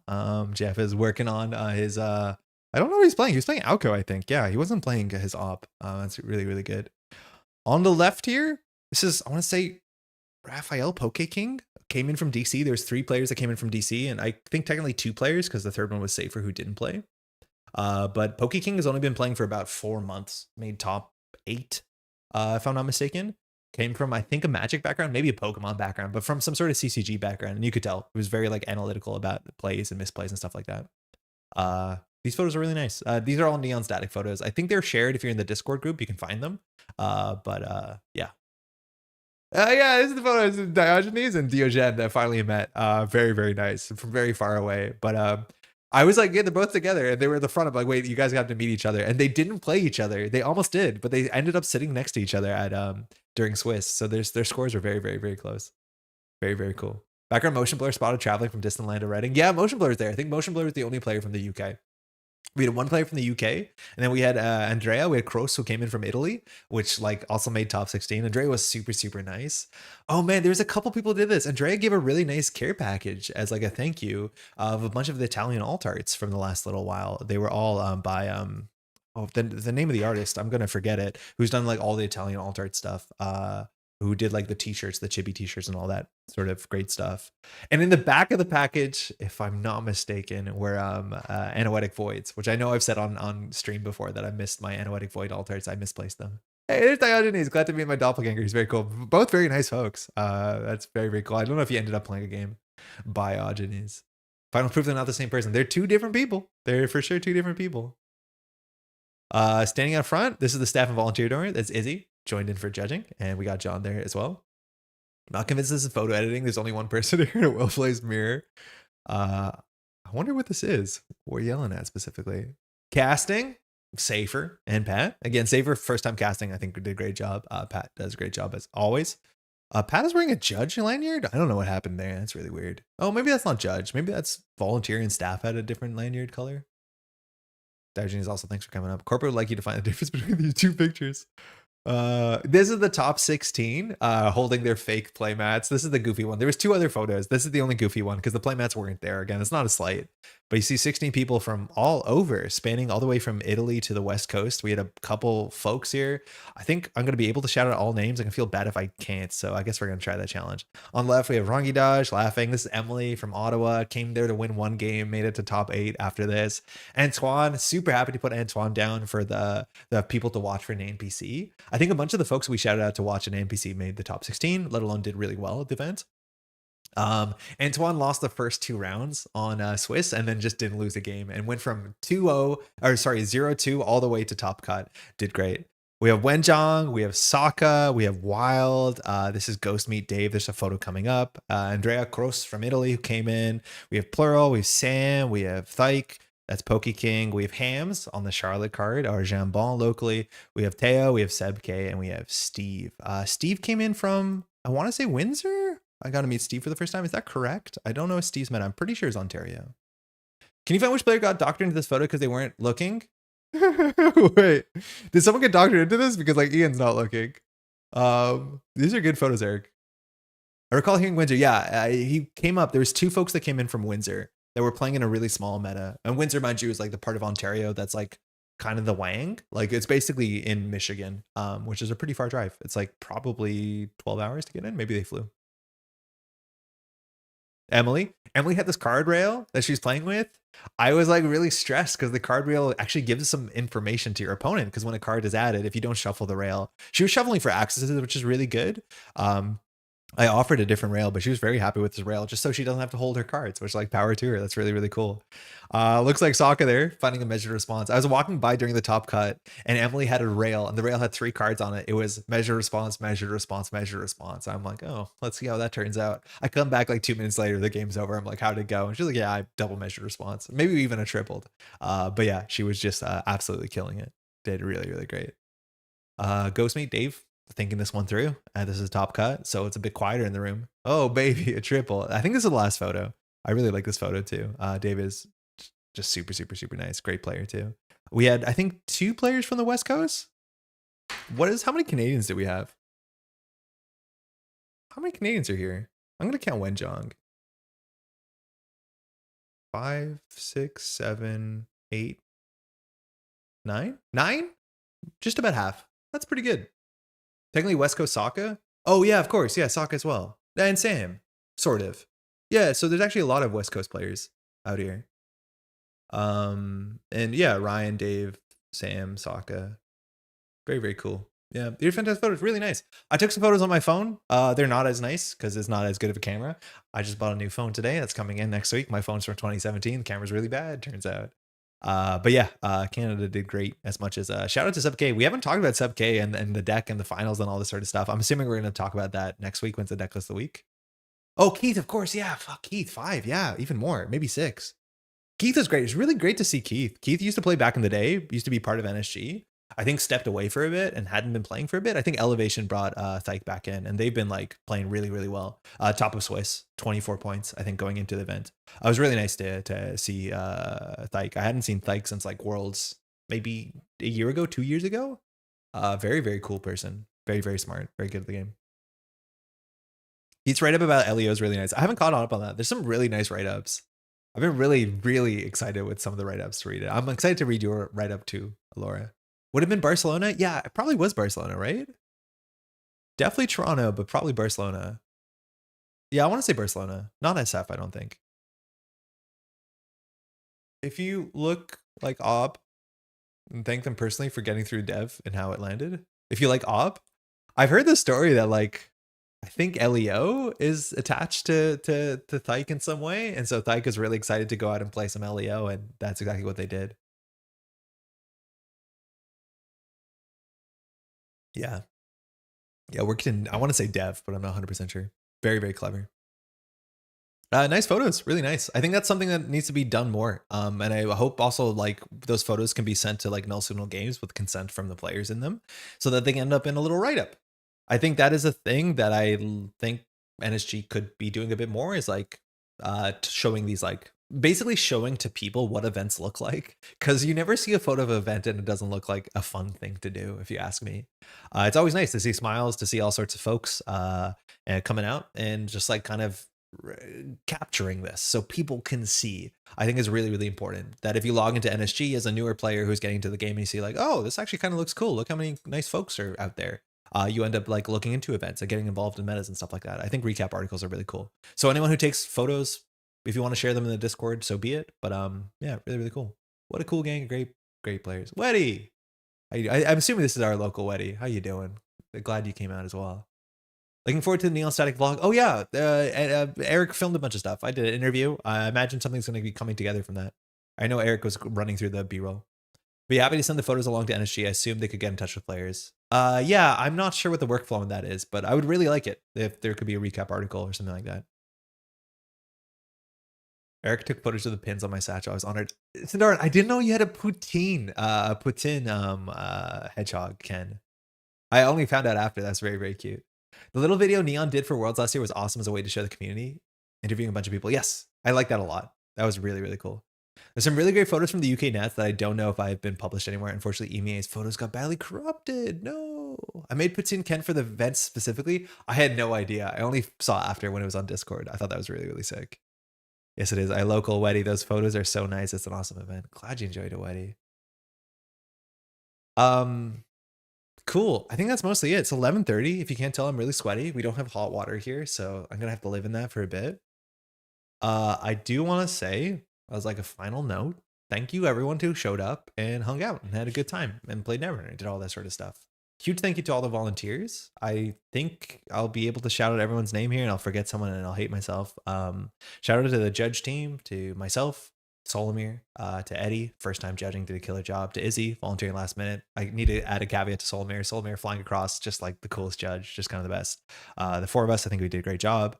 To Kate for doing all the organizing, let alone the stream team, Kate and John, and then all the folks who came out just to do commentary. People flew out just to like do commentary. That's it. That's the thing I've done many times before, and talking about that as an organizer still seems pretty buck wild. Shout out to who am I gonna forget? To Neon Statics Eric, of course, to Pat, to Safer, who came out. That's lovely. To all the organizers at front desks, like Maddie and Michelle, to all the the volunteers doing floating roles at the front desk as well, Etienne, and of course Jello, to Joel, who came out absolutely phenomenal. And then of course to the back with the artist colony and all the learn to play stuff with Nick and Amanda. I think that's everyone. I forgot someone. I'm so sorry. I'm so sorry. I should have written it down.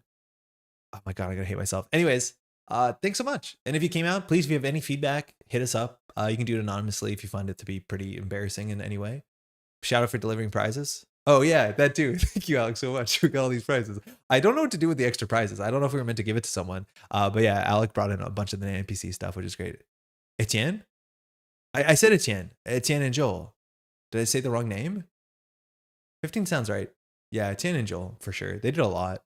Even just like, that's the thing. Sometimes you just need a volunteer to be there. So when something goes wrong, or like you need someone to run somebody, like having those sort of floater roles, sometimes they're not the most glamorous because you're not busy all the time, but like super, super important.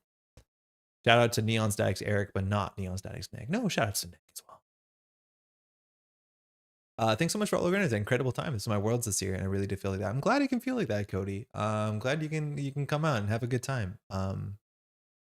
Yeah, it's really nice. The feedback's been really, really good. It's something that it takes a village, that's for sure. So I'm glad it's appreciated. Ah, it was nice to have another floater so I didn't lose my mind. Yeah, that does help too. Great job, Andrew. Thank you. Thanks, Eric. Thanks, you too.